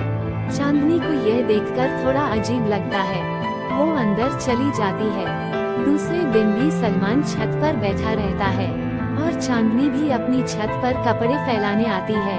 आज भी सलमान की नजरें खुद को चांदनी को देखने से नहीं रोक पा रही थी। इसी तरह रोज होने लगा। अब सलमान चांदनी की एक झलक पाने को बेकरार रहने लगा था। वो चांदनी को अपनी छुपी हुई नजरों से देखने की कोशिश करता था। अब चांदनी को भी इस बात का अंदाजा हो गया था कि सलमान उसको देखता है, लेकिन वो इस बात को किसी से जाहिर नहीं करती और अंदर ही अंदर सलमान से चिढ़ने लगी थी और अंदर ही अंदर उससे गुस्सा होने लगी थी। कभी कभी वो सलमान को खुद को घूरते हुए देख लेती थी तो वो उसको गुस्से वाली और खा जाने वाली नजरों से देखती थी। चांदनी की ऐसी नजरें देख सलमान थोड़ा डर जाता था, लेकिन फिर भी न जाने कैसा आकर्षण था जो सलमान को चांदनी की तरफ खींचता था। वो कभी दरवाजे के पीछे से छुपकर चांदनी को देखता था तो कभी खिड़की के पीछे से। इस तरह कई दिन बीतते गए। एक दिन चांदनी की सहेली वैशाली चांदनी के घर उससे मिलने आती है तो दोनों बातें करते करते छत पर चली जाती हैं। चूंकि सर्दी ज्यादा रहती है इसलिए दोनों छत पर ही चेयर लगाकर धूप में बैठ जाती हैं। रोज की तरह आज फिर सलमान अपनी छत पर रहता है और चांदनी उसको देखकर अपना गुस्सा वैशाली से जाहिर करती है। फिर आ गया इडियट। वैशाली उससे पूछती है कौन है यह और तुम उसे देखकर गुस्सा क्यों कर रही हो। तो चांदनी उसको सब कुछ बताती है कि क्या नाचा है। चांदनी की सारी बातें सुनकर वैशाली हंसती है और कहती है चांदनी यह तो तेरा मजनू बन गया है, मेरी मान तो तू भी उसकी लैला बन जा। दुनिया में ऐसे चाहने वाले बहुत कम होते हैं।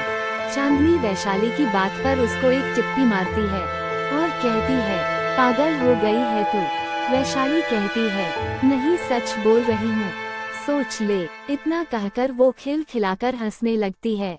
दोनों छत पर काफी हंसी मजाक करती रहती हैं। सलमान चांदनी को खिड़की के पीछे से छुपकर देखता है ताकि वो उसको देख न सके।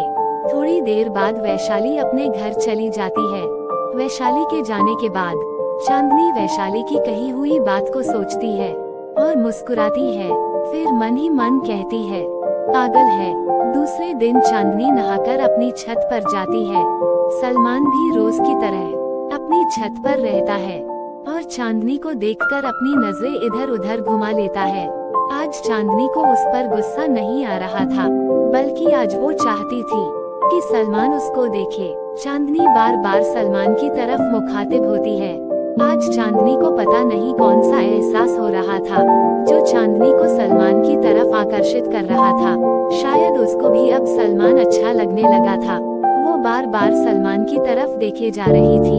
सलमान भी उसको चोरी भरी निगाहों से देख रहा था। फिर चांदनी उसको देखकर हल्का सा मुस्कुराती है और शर्माकर अपनी नजरें झुका लेती है। सलमान उसके इशारे को समझने की थोड़ा कोशिश करता है पर पूरी तरह समझ नहीं पाता। दूसरे दिन भी दोनों की नजरें मिलती हैं। चांदनी फिर उसको देखकर मुस्कुराती है। अब वो समझ जाता है कि चांदनी भी उसको पसंद करने लगी है। 4 दिन ऐसे ही इशारों में गुजर जाते हैं। 5वें दिन चांदनी बड़ी खुशी खुशी छत पर सलमान के दीदार के लिए जाती है, पर आज उसको सलमान छत पर नहीं दिखाई देता। अब वो बार बार सलमान की छत पर देखती है, उसे इधर उधर ढूंढती है, पर सलमान उसको कहीं नहीं दिखाई देता। उस दिन वो बार बार छत पर जा रही थी कि शायद आज उसे सलमान दिख जाए, पर ऐसा नहीं होता। फिर वो सोचती है हो सकता है सलमान किसी काम से बाहर चले गए होंगे। अगले दिन वो फिर छत पर बड़ी खुशी खुशी जाती है कि आज वो सलमान का दीदार कर लेगी, लेकिन सलमान उसे आज भी छत पर नहीं दिखाई देता। चांदनी आज फिर मायूस हो जाती है। 3 दिन ऐसे ही इंतजार में बीत जाते हैं, लेकिन सलमान छत पर नहीं आता। अब चांदनी को सलमान की फिक्र सताने लगती है। वो सोचती है ऐसा तो कभी नहीं हुआ कि सलमान इतने दिन छत पर न आए, मुझे देखे बिना रह सके। ऐसा तो पहली बार हो रहा है। आखिर ऐसी क्या बात है जो सलमान 3-4 दिन से छत पर नहीं आए हैं। आज चांदनी के अंदर एक अलग सी बेचैनी और घबराहट थी। उसको ऐसा लग रहा था जैसे कोई उसका दिल निकाल के ले जा रहा हो।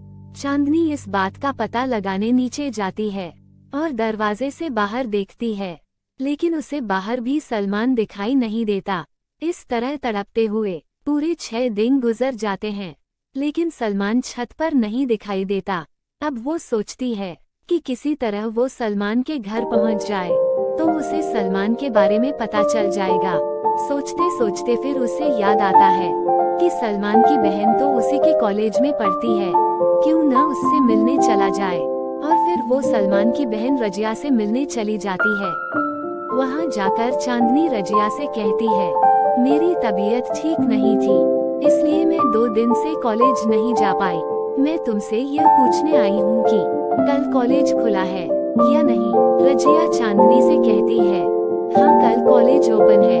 अगर तुम्हारी तबीयत ठीक हो गई है तो तुम कल कॉलेज जा सकती हो। चांदनी कहती है, हाँ मैं कल कॉलेज जाऊंगी, वैसे ही मेरा कॉलेज का इतना ज्यादा लॉस हो गया है। फिर चांदनी रजिया से कहती है, अगर तुम बुरा ना मानो तो क्या मैं रोजाना तुम्हारे साथ कॉलेज जा सकती हूँ। मेरे घर से कॉलेज दूर पड़ता और मैं अकेली पड़ जाती हूँ। तो रजिया कहती है, क्यों नहीं, बिल्कुल। रजिया के घर पर उस टाइम कोई नहीं रहता। रजिया चांदनी को बताती है, आज नानी का 40वां है, इसलिए सब वहाँ गए हैं।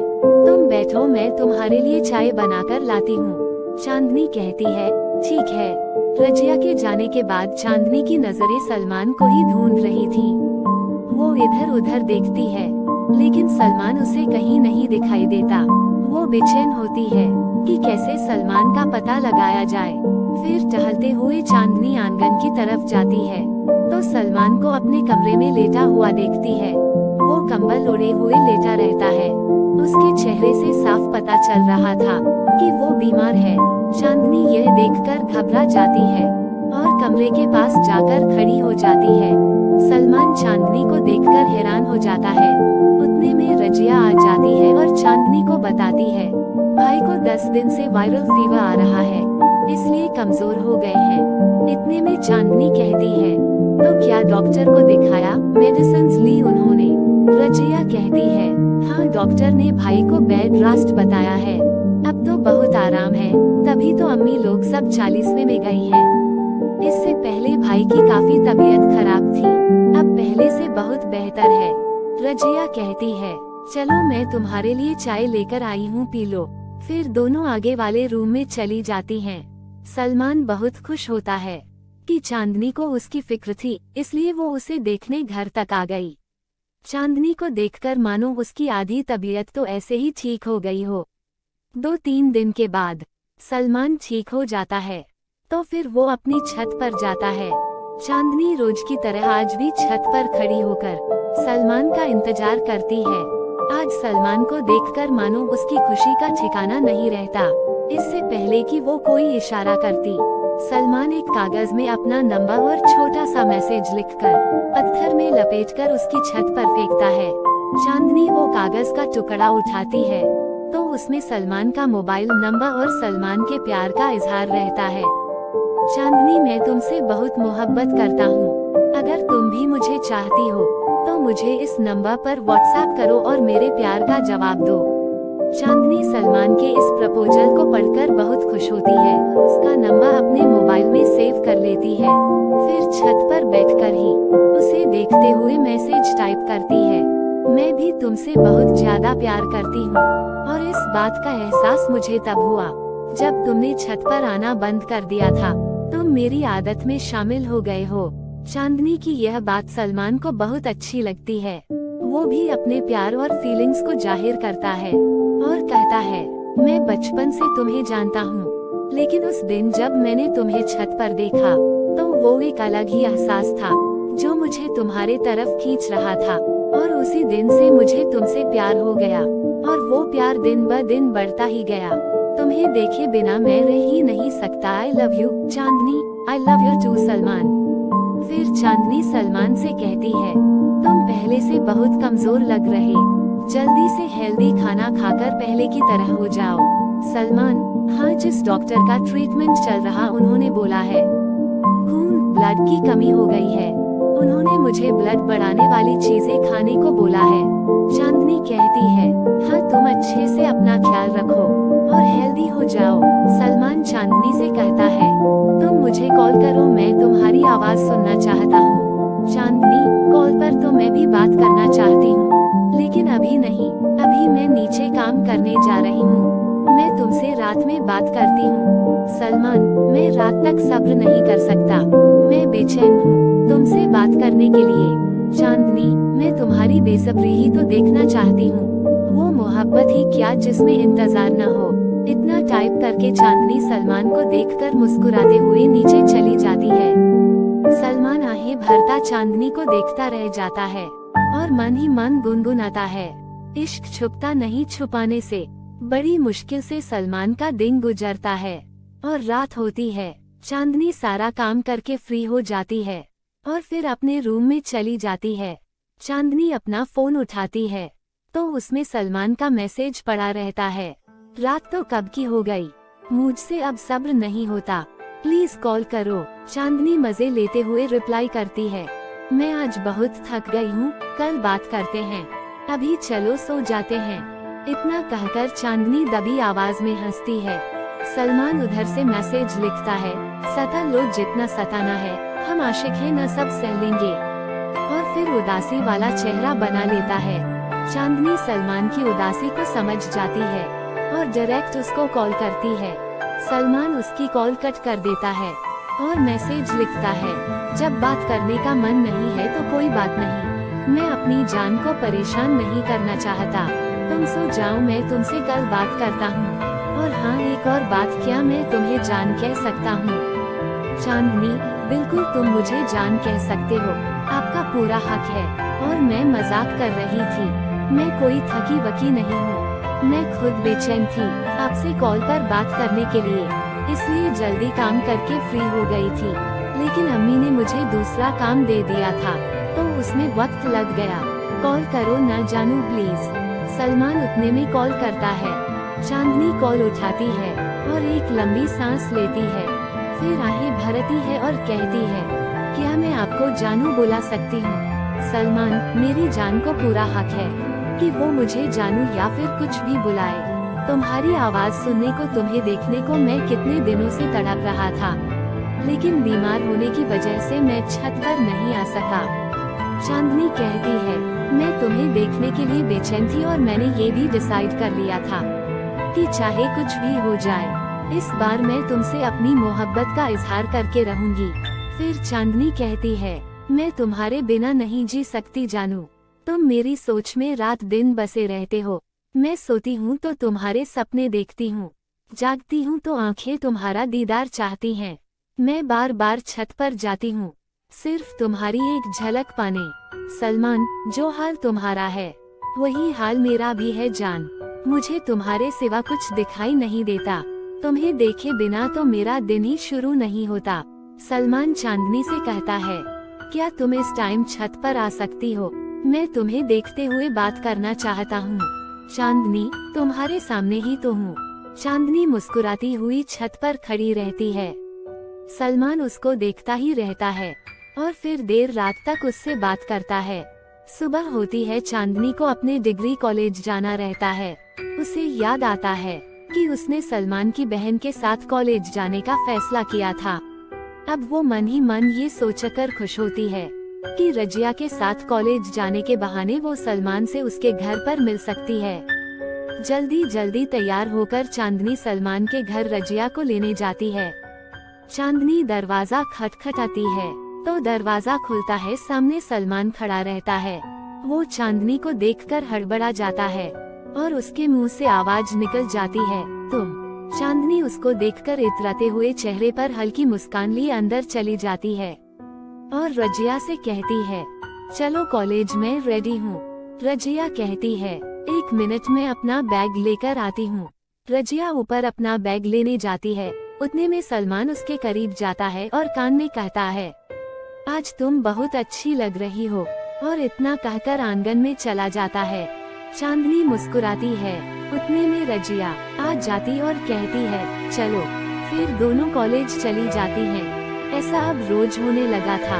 चांदनी रोज रजिया को लेने उसके घर जाती थी और इसी बहाने वो सलमान से भी मिल लेती थी। धीरे धीरे रजिया और चांदनी अच्छी फ्रेंड्स बन जाती हैं। अब तो सलमान और चांदनी हर टाइम कॉल पर बातें करते थे। 2 महीना ऐसे ही गुजर जाता है।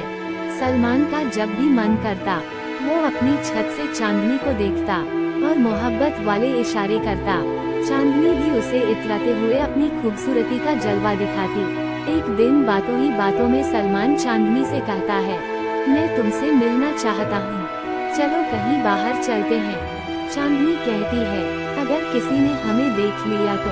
इस पर सलमान कहता है, देखेगा तो तब न जब हम दोनों यहाँ पर मिलेंगे। हम दोनों यहाँ पर नहीं मिलेंगे। मैं सिविल लाइंस की रोड पर बाइक लेकर खड़ा रहूँगा। तुम कॉलेज के बहाने से मुझसे वहीं पर मिलना। फिर वहाँ से हम लोग पार्क और मूवी देखने सिनेमा हॉल चलेंगे। चांदनी खुश होकर कहती है, ठीक है जानू। दूसरे दिन चांदनी सिविल लाइंस की रोड पर खड़ी रहती है। सलमान बाइक लेकर आता है और चांदनी को अपने साथ ले जाता है। दोनों पहले एक दूसरे के साथ पार्क घूमते हैं। उसके बाद फिल्म देखने सिनेमा हॉल चले जाते हैं। फिल्म स्टार्ट होती है। सलमान और चांदनी एक दूसरे के करीब बैठे रहते हैं। मूवी का मजा लेते लेते सलमान चांदनी का हाथ पकड़ लेता है। फिर वो उसके हाथों को अपने हाथ में लेकर सहलाता है। चांदनी भी अब अपने आप को रोक नहीं पाती और उस अंधेरे फिल्म थिएटर में सलमान के कंधे पर अपना सिर रख लेती है और धीरे से कहती है, आई लव यू सलमान। सलमान उसके हाथ को अपने होंठ से लगाता है और कहता है, आई लव यू टू। फिर दोनों एक दूसरे की आगोश में खो जाते हैं और मूवी देखते हैं। मूवी देखकर दोनों वापस अपने घर चले जाते हैं। छत पर हो गया प्यार रोमांटिक लव स्टोरी। तो पार्ट 2 कहानी लाए हैं। इस पार्ट में आपको आगे क्या हुआ था, लव स्टोरी क्या दोनों एक साथ रहे या नहीं, आगे की कहानी जानते हैं। कुछ दिन ऐसे ही दोनों की बातों में और घूमने फिरने में गुजर जाते हैं। वहीं रजिया की वजह से चांदनी का सलमान के घर आना जाना भी होता था। इन दोनों की मोहब्बत और छत पर एक दूसरे को इशारा देना, ये सभी चीजें धीरे धीरे मोहल्ले वाले लोगों को पता चलने लगी। क्योंकि चांदनी का छत पर खड़े रहना और उधर से सलमान का भी खड़े रहना, इसके अलावा चांदनी का बार बार सलमान के घर जाना, इससे पड़ोसियों को शक होने लगा था कि इन दोनों का कुछ चक्कर चल रहा है। अब मोहल्ले के लोग सलमान के घर वालों से भी इस बात का जिक्र करने लगे थे। इससे सलमान की अम्मी सलमान से पूछती है कि जो मोहल्ले के लोग कह रहे हैं क्या वो सच है। तो सलमान कहता है, नहीं अम्मी, ऐसी कोई बात नहीं है। लोगों का तो काम ही है झूठी अफवाह फैलाना। सलमान की बहन रजिया को इन दोनों पर शक होता है, इसलिए अब कॉलेज जाते समय वो रजिया पर नजर रखने लगी थी। सलमान चांदनी से हमेशा की तरह छुपकर मिलता है और कहता है, देखो चांदनी, मोहल्ले में और मेरे घर में सबको शक होने लगा है हम दोनों पर। तुम थोड़ा होशियार रहना, हमारे बारे में किसी को भी पता न चले। इस पर चांदनी सलमान से गुस्सा होकर कहती है, अब बहुत हो गया सलमान, इतने टाइम से हम दोनों एक दूसरे से बात कर रहे हैं। अब तुम अपने घर में हमारी शादी की बात करो, मुझे तुमसे शादी करनी है। सलमान कहता है, देखो चांदनी, समझने की कोशिश करो, अभी मैं अपने घर में शादी की बात नहीं कर सकता। सही टाइम आने दो, फिर मैं अपनी अम्मी से कहूँगा। अभी मैं अपने बिजनेस को बढ़ाने की कोशिश में लगा हूँ, उसमें कामयाब हो जाऊँ फिर मैं तुम्हें दुल्हन बनाकर अपने घर लेकर आऊँगा। सलमान की ऐसी बातें सुनकर चांदनी आग बबूला हो जाती है। उसे लगता है कि सलमान उसके साथ टाइम पास कर रहा है, इसलिए वो सलमान से धमकी भरे अंदाज में कहती है, अगर तुमने मुझसे शादी नहीं की तो मैं तुम्हें सारे मोहल्ले में बदनाम कर दूंगी और गुंडे भेजकर तुम्हें पिटवाऊंगी। चांदनी थोड़ा गुस्से वाली लड़की रहती है, इसलिए सलमान पर भड़कती है। सलमान थोड़ा सीधा रहता है और चांदनी को चाहता है, इसलिए वो चांदनी का ऐसा गुस्सा देखकर उसे समझाता है, देखो चांदनी, तुम तो जानती ही हो कि मैं तुमसे कितना प्यार करता हूँ। मैं कभी तुम्हें धोखा देने के बारे में सोच भी नहीं सकता। तुम मुझे 1 महीने का टाइम और दे दो। 1 महीने के बाद मैं अपनी अम्मी से हमारी शादी के बारे में बात करूँगा। चांदनी गुस्से भरी निगाह से सलमान को देखती है और कहती है, ठीक है, लेकिन 1 महीने से ज्यादा नहीं होना चाहिए। इतने में सलमान प्यार से मुस्कुराता है और चांदनी की जुल्फे समेटते हुए कहता है, पक्का वादा ऐसा ही होगा। वैसे एक बात कहूँ, गुस्से में तुम और भी प्यारी लगती हो। सलमान का इस तरह से चांदनी को दुलार करना चांदनी के चेहरे पर मुस्कान ले आता है और चांदनी शर्मा जाती है। फिर दोनों अपने अपने घर चले जाते हैं। सलमान की बहन रजिया, जिसे इन दोनों पर शक होने लगा था, वो अपने सलमान भाई से पर्सनली पूछती है, भाई एक बात पूछूं? सलमान, पूछना क्या बात है। रजिया, पता नहीं क्यों मुझे ऐसा लग रहा कि जो सब लोग कह रहे वो सच है। क्या तुम चांदनी से मोहब्बत करते हो? सच सच बताना। सलमान पहले तो हिचकिचाता है, फिर सोचता है कि ये तो मेरी छोटी बहन है, मुझे समझेगी, इसलिए वो रजिया को सब कुछ सच सच बता देता है और कहता है, देख रजिया, तू किसी को बताना नहीं, मैं चांदनी से बेइंतहा प्यार करता हूँ। अगर वो न मिली तो मैं उसके बिना मर जाऊंगा। इस पर रजिया कहती है, भाई तुमको और कोई लड़की नहीं मिली मोहब्बत करने को, शायद तुमको पता नहीं, चांदनी बहुत ही तेज लड़की है, वो कॉलेज में सबसे लड़ती है। तो सलमान कहता है, हाँ जानता हूँ, लेकिन शादी के बाद मेरे साथ रहेगी तो ठीक हो जाएगी, मैं उसे बदल दूंगा, भरोसा रखो बहन। रजिया कहती है, ठीक है भाई, अगर तुम्हारी उसी में खुशी है तो मैं किसी से कुछ नहीं कहूँगी, लेकिन मैं एक बार फिर चेतावनी दे रही हूँ, सोच समझ लो, पूरी जिंदगी का सवाल है। सलमान, सोच लिया है, मैं उसके सिवा और किसी से शादी नहीं कर सकता, तुम बस 1 महीना किसी से कुछ मत कहना, मैं 1 महीने बाद अपने कपड़े के बिजनेस को बढ़ाने के बाद अम्मी से शादी की बात करूंगा। रजिया कहती है, ठीक है भाई। सलमान चांदनी से कॉल करके बताता है, रजिया को हम पर शक हो गया था, तो वो मुझसे हम दोनों के बारे में पूछ रही थी। वो आगे कुछ कहता इससे पहले चांदनी सलमान से तीखे लहजे में कहती है, हाँ वो है ही मेरी दुश्मन, कॉलेज में भी मेरे पीछे पड़ी रहती है और अब यहाँ भी मेरी जासूसी करने लगी, वो हम दोनों की शादी नहीं होने देगी। इतने में सलमान उससे कहता है, बस बस बस, तुम मेरी बहन के बारे में ऐसा कैसे कह सकती हो, वो मेरी बहन है और मैं उसे बहुत अच्छे से जानता हूँ, मैंने उसे सारी बात बताई, उसने मेरी खुशी के लिए हाँ बोल दी है, अब तुम भी अपना दिल साफ कर लो, अगले महीने मैं घर में बात करूँगा। फिर चांदनी मुस्कुराती है और कहती है, ठीक है, मैं उस दिन का बेसब्री से इंतजार करूँगी, मुझे बस उस दिन का इंतजार है जब तुम मुझे दुल्हन बनाकर अपने घर ले जाओगे, ताकि हमें इस तरह छत पर आकर एक दूसरे को न देखना पड़े। सलमान कहता है, तुम परेशान न हो, मैं भी तो यही चाहता हूँ। फिर दोनों थोड़ी देर तक बात करते हैं और फोन रख देते हैं।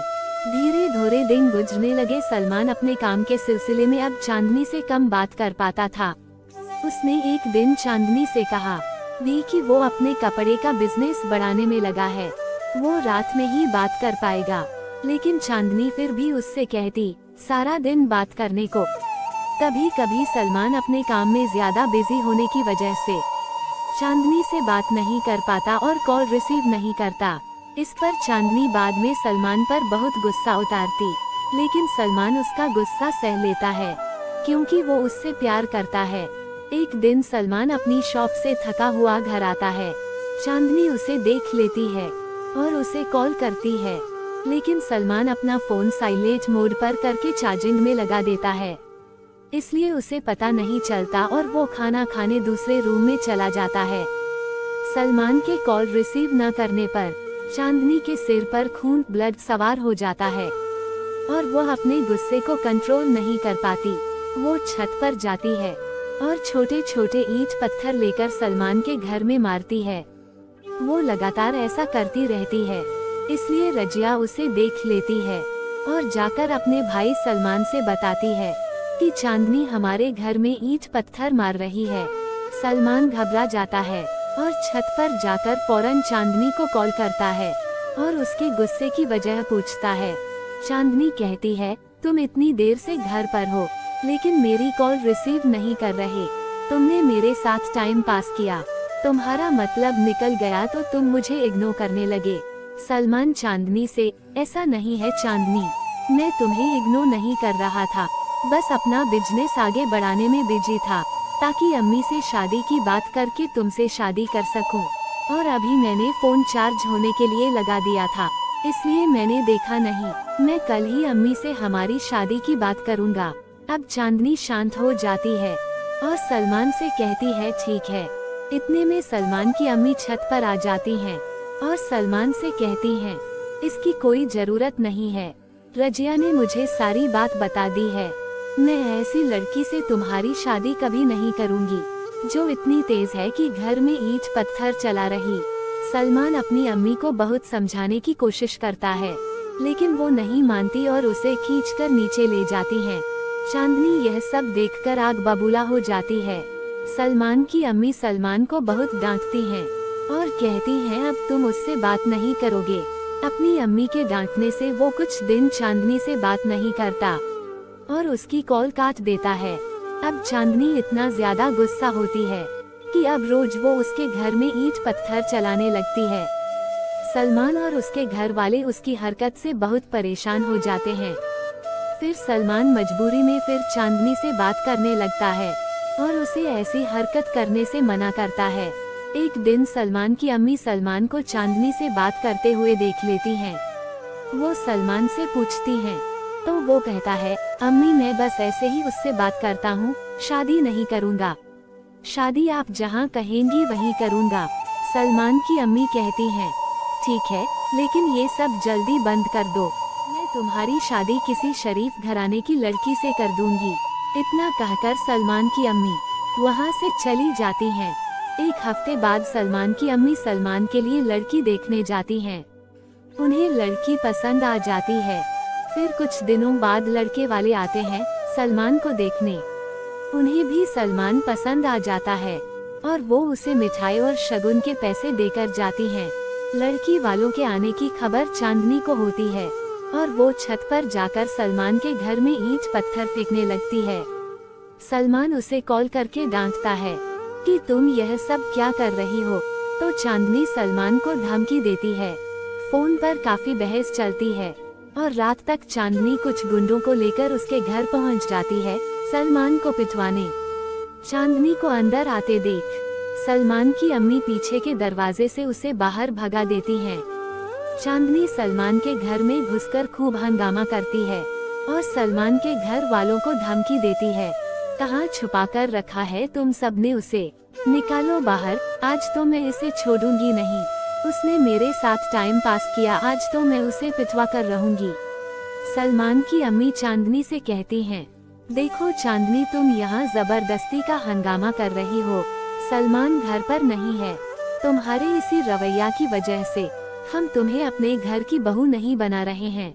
चांदनी सलमान की अम्मी को खूब खरी खोटी सुनाती है और कहती है, बहू तो मैं इसी घर की बनूंगी, तुम लोगों को जो करना है कर लो। इतना कहकर वो चली जाती है। चांदनी की ऐसी धमकियों से सलमान के घर वाले बहुत डर जाते हैं, इसलिए वो फोन करके सलमान से कहते हैं कि वो अभी घर वापस न आए और नानी के घर चला जाए। सलमान अपनी नानी के घर उड़ीसा चला जाता है और अपना फोन स्विच ऑफ कर लेता है। सलमान कई हफ्ते वहीं पर रहता है। सलमान का इस तरह अचानक से गायब हो जाना और काफी टाइम तक चांदनी से बात न करना, साथ ही उसका फोन स्विच ऑफ आना, ये सब अब चांदनी के गुस्से को पिघला देता है और चांदनी उसे दिल से याद करने लगती है। उसकी याद में आंसू बहाती है और छत पर खड़ी होकर पुरानी बातों को याद करती है कि कैसे अपनी छत से सलमान उसे देखा करता था, उसकी तारीफ किया करता था। कुछ 2 महीने ऐसे ही गुजर जाते हैं। अब सलमान के घर वालों को लगता है कि मामला ठंडा हो गया है। अब चांदनी सलमान को भूल गई है और वो सलमान को मार खिलाने जैसा काम नहीं करेगी, इसलिए सलमान के घर वाले उसे वापस घर बुला लेते हैं। सलमान वापस घर आता है, अपना मोबाइल ऑन कर लेता है। अब सलमान में वो पहले वाली बात नहीं रहती। चांदनी के बिछड़ने का दर्द उसके चेहरे पर साफ दिखाई देता है, लेकिन वो अपनी फैमिली की खुशी की वजह से कुछ नहीं कहता। सलमान के वापस घर आने की खबर चांदनी को मिलती है। चांदनी खुशी से जैसे फूले नहीं समाती और फौरन छत पर जाती है कि कहीं सलमान की एक झलक मिल जाए, पर उस टाइम सलमान छत पर नहीं दिखाई देता। अब तो चांदनी सारा दिन बार बार छत पर जाती है कि एक झलक सलमान की उसे मिल जाए, पर ऐसा नहीं होता। 3 दिन ऐसे ही इंतजार में गुजर जाते हैं। चांदनी मायूस होती है, वो सलमान को कॉल करती है, पर सलमान उसकी कॉल रिसीव नहीं करता। चौथे दिन सलमान किसी काम से छत पर जाता है तो अचानक उसकी नज़र चांदनी पर पड़ती है। चांदनी रोज की तरह छत पर उसकी एक झलक पाने के लिए खड़ी रहती है। आज वो सलमान को छत पर देखकर बहुत खुश होती है और सॉरी का इशारा करती है, लेकिन सलमान उसको देखकर गुस्से में इग्नोर करके चला जाता है। सलमान का ऐसा बिहेव देखकर चांदनी को दुख होता है। चांदनी फिर सलमान को कॉल करती है, पर वो नहीं उठाता। अब ऐसे ही दिन गुजरते जाते हैं। चांदनी रोज छत पर जाती है कि सलमान उसे दिखे तो वो उससे माफी मांगे, लेकिन सलमान कभी कभी ही छत पर आता और जब आता तो चांदनी इशारे से कान पकड़कर उससे माफी मांगती और उसे कॉल लगाती, पर सलमान कॉल रिसीव नहीं करता। फिर धीरे धीरे सलमान का भी दिल पिघलने लगता है, क्योंकि आज भी उसके दिल में चांदनी की मोहब्बत रहती है। और फिर एक दिन वो चांदनी की कॉल रिसीव कर लेता है और उससे कहता है, क्यों तुम मुझे बार बार कॉल कर रही हो? हमारे बीच अब कुछ नहीं बचा। तुम्हारे खराब बर्ताव की वजह से हमारा रिश्ता हमेशा के लिए खत्म हो गया है। चांदनी सलमान से माफी मांगती है और कहती है, मुझे माफ कर दो, मुझसे बहुत बड़ी गलती हो गई। मैं तुम्हारे बिना नहीं जी सकती और ये बात मुझे तुम्हारे बिछड़ने के बाद समझ आई। मैं तुम्हारे घर वालों से भी माफी मांग लूंगी। सलमान का दिल पिघलता है, लेकिन फिर वो अपने जज्बात को कंट्रोल करता है और कहता है, देखो चांदनी, मैं तुम्हें माफ कर भी दूं तो भी कोई फायदा नहीं होगा। मेरे घर वाले अब कभी हमारी शादी के लिए नहीं मानेंगे। चांदनी के बहुत मिन्नतें करने के बाद सलमान उससे कहता है, अच्छा ठीक है, मुझे कुछ वक्त दो, मैं सोचकर बताऊंगा। चांदनी को थोड़ा तसल्ली होती है और वो खुश हो जाती है। सलमान अपने रूम में चला जाता है और सोचता है कि अब वो क्या करे जिससे चांदनी उसे मिल जाए। अपने घर वालों से बात करने की उसमें हिम्मत भी न थी। 2 दिन वो ऐसे ही सोच में पड़ा रहता है। चांदनी रोज कॉल करके सलमान को कन्विंस करती है। अब सलमान को फिर से चांदनी के ऊपर पहले की तरह मोहब्बत आने लगती है। सलमान चांदनी से कहता है, तुम मुझसे कल मिलो, मैं तुमसे कुछ बात करना चाहता हूँ। चांदनी बहुत ज्यादा खुश हो जाती है और दूसरे दिन सलमान से मिलने जाती है। सलमान चांदनी से कहता है, मेरे घर वाले हमारी शादी के लिए नहीं मानेंगे। वो मेरे लिए लड़की ढूंढ रहे हैं। अब बताओ तुम, मैं क्या करूं? मैं तुमसे बहुत मोहब्बत करता हूं, लेकिन मैं मजबूर हूं। इस पर चांदनी कहती है, फिर तो अब एक ही रास्ता है, चलो हम दोनों चुपके से शादी कर लेते हैं, बिना किसी को बताए। सलमान पहले तो हैरान होता है, फिर चांदनी के बहुत समझाने पर वो शादी के लिए तैयार हो जाता है। फिर चांदनी और सलमान दोनों चुपके से शादी कर लेते हैं। फिर किसी न किसी बहाने से छुप छुप कर एक दूसरे से मिलने लगते हैं। एक दिन मोहल्ले वालों को इन दोनों के बारे में खबर हो जाती है और धीरे धीरे पूरे मोहल्ले में सबको पता चल जाता है कि सलमान और चांदनी ने छुपकर शादी कर ली है। सलमान के घर वालों को सलमान की शादी की बात मोहल्ले वालों से पता चलती है, तो सलमान की अम्मी उससे पूछती हैं, क्या यह सच है? तो सलमान डर की वजह से कहता है कि नहीं, यह सच नहीं है। ऐसे कुछ दिन और गुजर जाते हैं। धीरे धीरे अब सलमान की अम्मी को भी शक होने लगता है कि कहीं यह बात सच तो नहीं। लेकिन यह बात कंफर्म तब होती है जब एक दिन सलमान की अम्मी खुद अपनी आंखों से उन्हें मार्केट में एक साथ देख लेती हैं। सलमान भी अपनी अम्मी को देखकर दंग रह जाता है। सलमान घर आता है तो उसकी अम्मी गुस्से में रहती हैं और उनकी आंखों से आंसुओं की बौछार होती रहती है। वो अपनी अम्मी को समझाने की कोशिश करता है, तो उसकी अम्मी उसे रोक देती हैं और कहती हैं, तूने मेरा भरोसा तोड़ा है। मैं सोच भी नहीं सकती थी कि तू ऐसा करेगा। सलमान चुपचाप सिर झुकाए खड़ा रहता है और अपनी अम्मी की बातें सुनता है। थोड़ी देर बाद सलमान भी रो पड़ता है और अपनी अम्मी के सामने सिर झुकाकर माफी मांगता है। सलमान की अम्मी अंदर जाती हैं और बिना कुछ कहे सामने वाले घर की चाबी लाकर सलमान को दे देती हैं और कहती हैं, तुम अपनी बीवी को लेकर उसी घर में रहो। मैं उस लड़की को अपने इस घर में जगह नहीं दे सकती। मैं ऐसी लड़की से रिश्ता नहीं रख सकती जो मेरे घर में ईंट पत्थर चलाए। शादी नहीं हुई थी तो इतनी तेज थी, न जाने घर में आकर क्या करेगी। सलमान अपनी अम्मी की बात मानता है और कहता है, ठीक है अम्मी, जैसा आप कहें। इतना कहकर वो चाबी लेकर चला जाता है। अब सलमान और चांदनी एक साथ उसी मोहल्ले में रहने लगते हैं। सलमान की अम्मी अपने बेटे से तो रिश्ता रखती हैं, लेकिन अपनी बहू की तरफ देखना भी पसंद नहीं करती। एक दिन सलमान की अम्मी की बहुत तबीयत खराब हो जाती है। वो ट्रीटमेंट के लिए हॉस्पिटल में एडमिट रहती हैं। चांदनी हॉस्पिटल जाकर उनकी खूब देखभाल करती है, साथ ही सलमान के घर वापस आकर घर भी संभालती है। वक्त और हालात के साथ चांदनी बदल चुकी थी। चांदनी का इस तरह सबको सपोर्ट करना सलमान की अम्मी के दिल को पिघला देता है, और फिर सलमान की अम्मी और घर वाले चांदनी को अपना लेते हैं। सीख: इस कहानी से हमें यह सीख मिलती है कि प्यार करना गुनाह नहीं है, लेकिन उस प्यार के लिए हजारों झूठ बोलना और अपनों को तकलीफ पहुंचाना यह गुनाह है। जैसे सलमान ने अपने घर वालों से झूठ बोलकर उनका दिल दुखाया, वहीं जब हम किसी से प्यार करते हैं तो हमें उसकी इज्जत करनी चाहिए। लेकिन चांदनी ईंट पत्थर मारकर सलमान और उसके परिवार में अपनी इज्जत खो देती है। इस प्रेम कहानी से हमें यह भी शिक्षा मिलती है कि समय और हालात के साथ कुछ लोग बदल जाते हैं, और ऐसे लोगों को माफ कर देना चाहिए, जैसे चांदनी के बदलने पर सलमान के घर वालों ने उसे माफ किया। तो दोस्तों, ये थी हमारी आज की कहानी। उम्मीद करते हैं आपको पसंद आई होगी। आपका क्या कहना है इस कहानी के बारे में? कमेंट करके हमें ज़रूर बताएं। वीडियो को लाइक करके चैनल को सब्सक्राइब कर लीजिए। साथ में घंटी को दबाकर ऑल पर सेट कर लीजिए, ताकि आने वाली वीडियो आपको तुरंत मिले। मुझे दीजिए अगले वीडियो तक इजाज़त।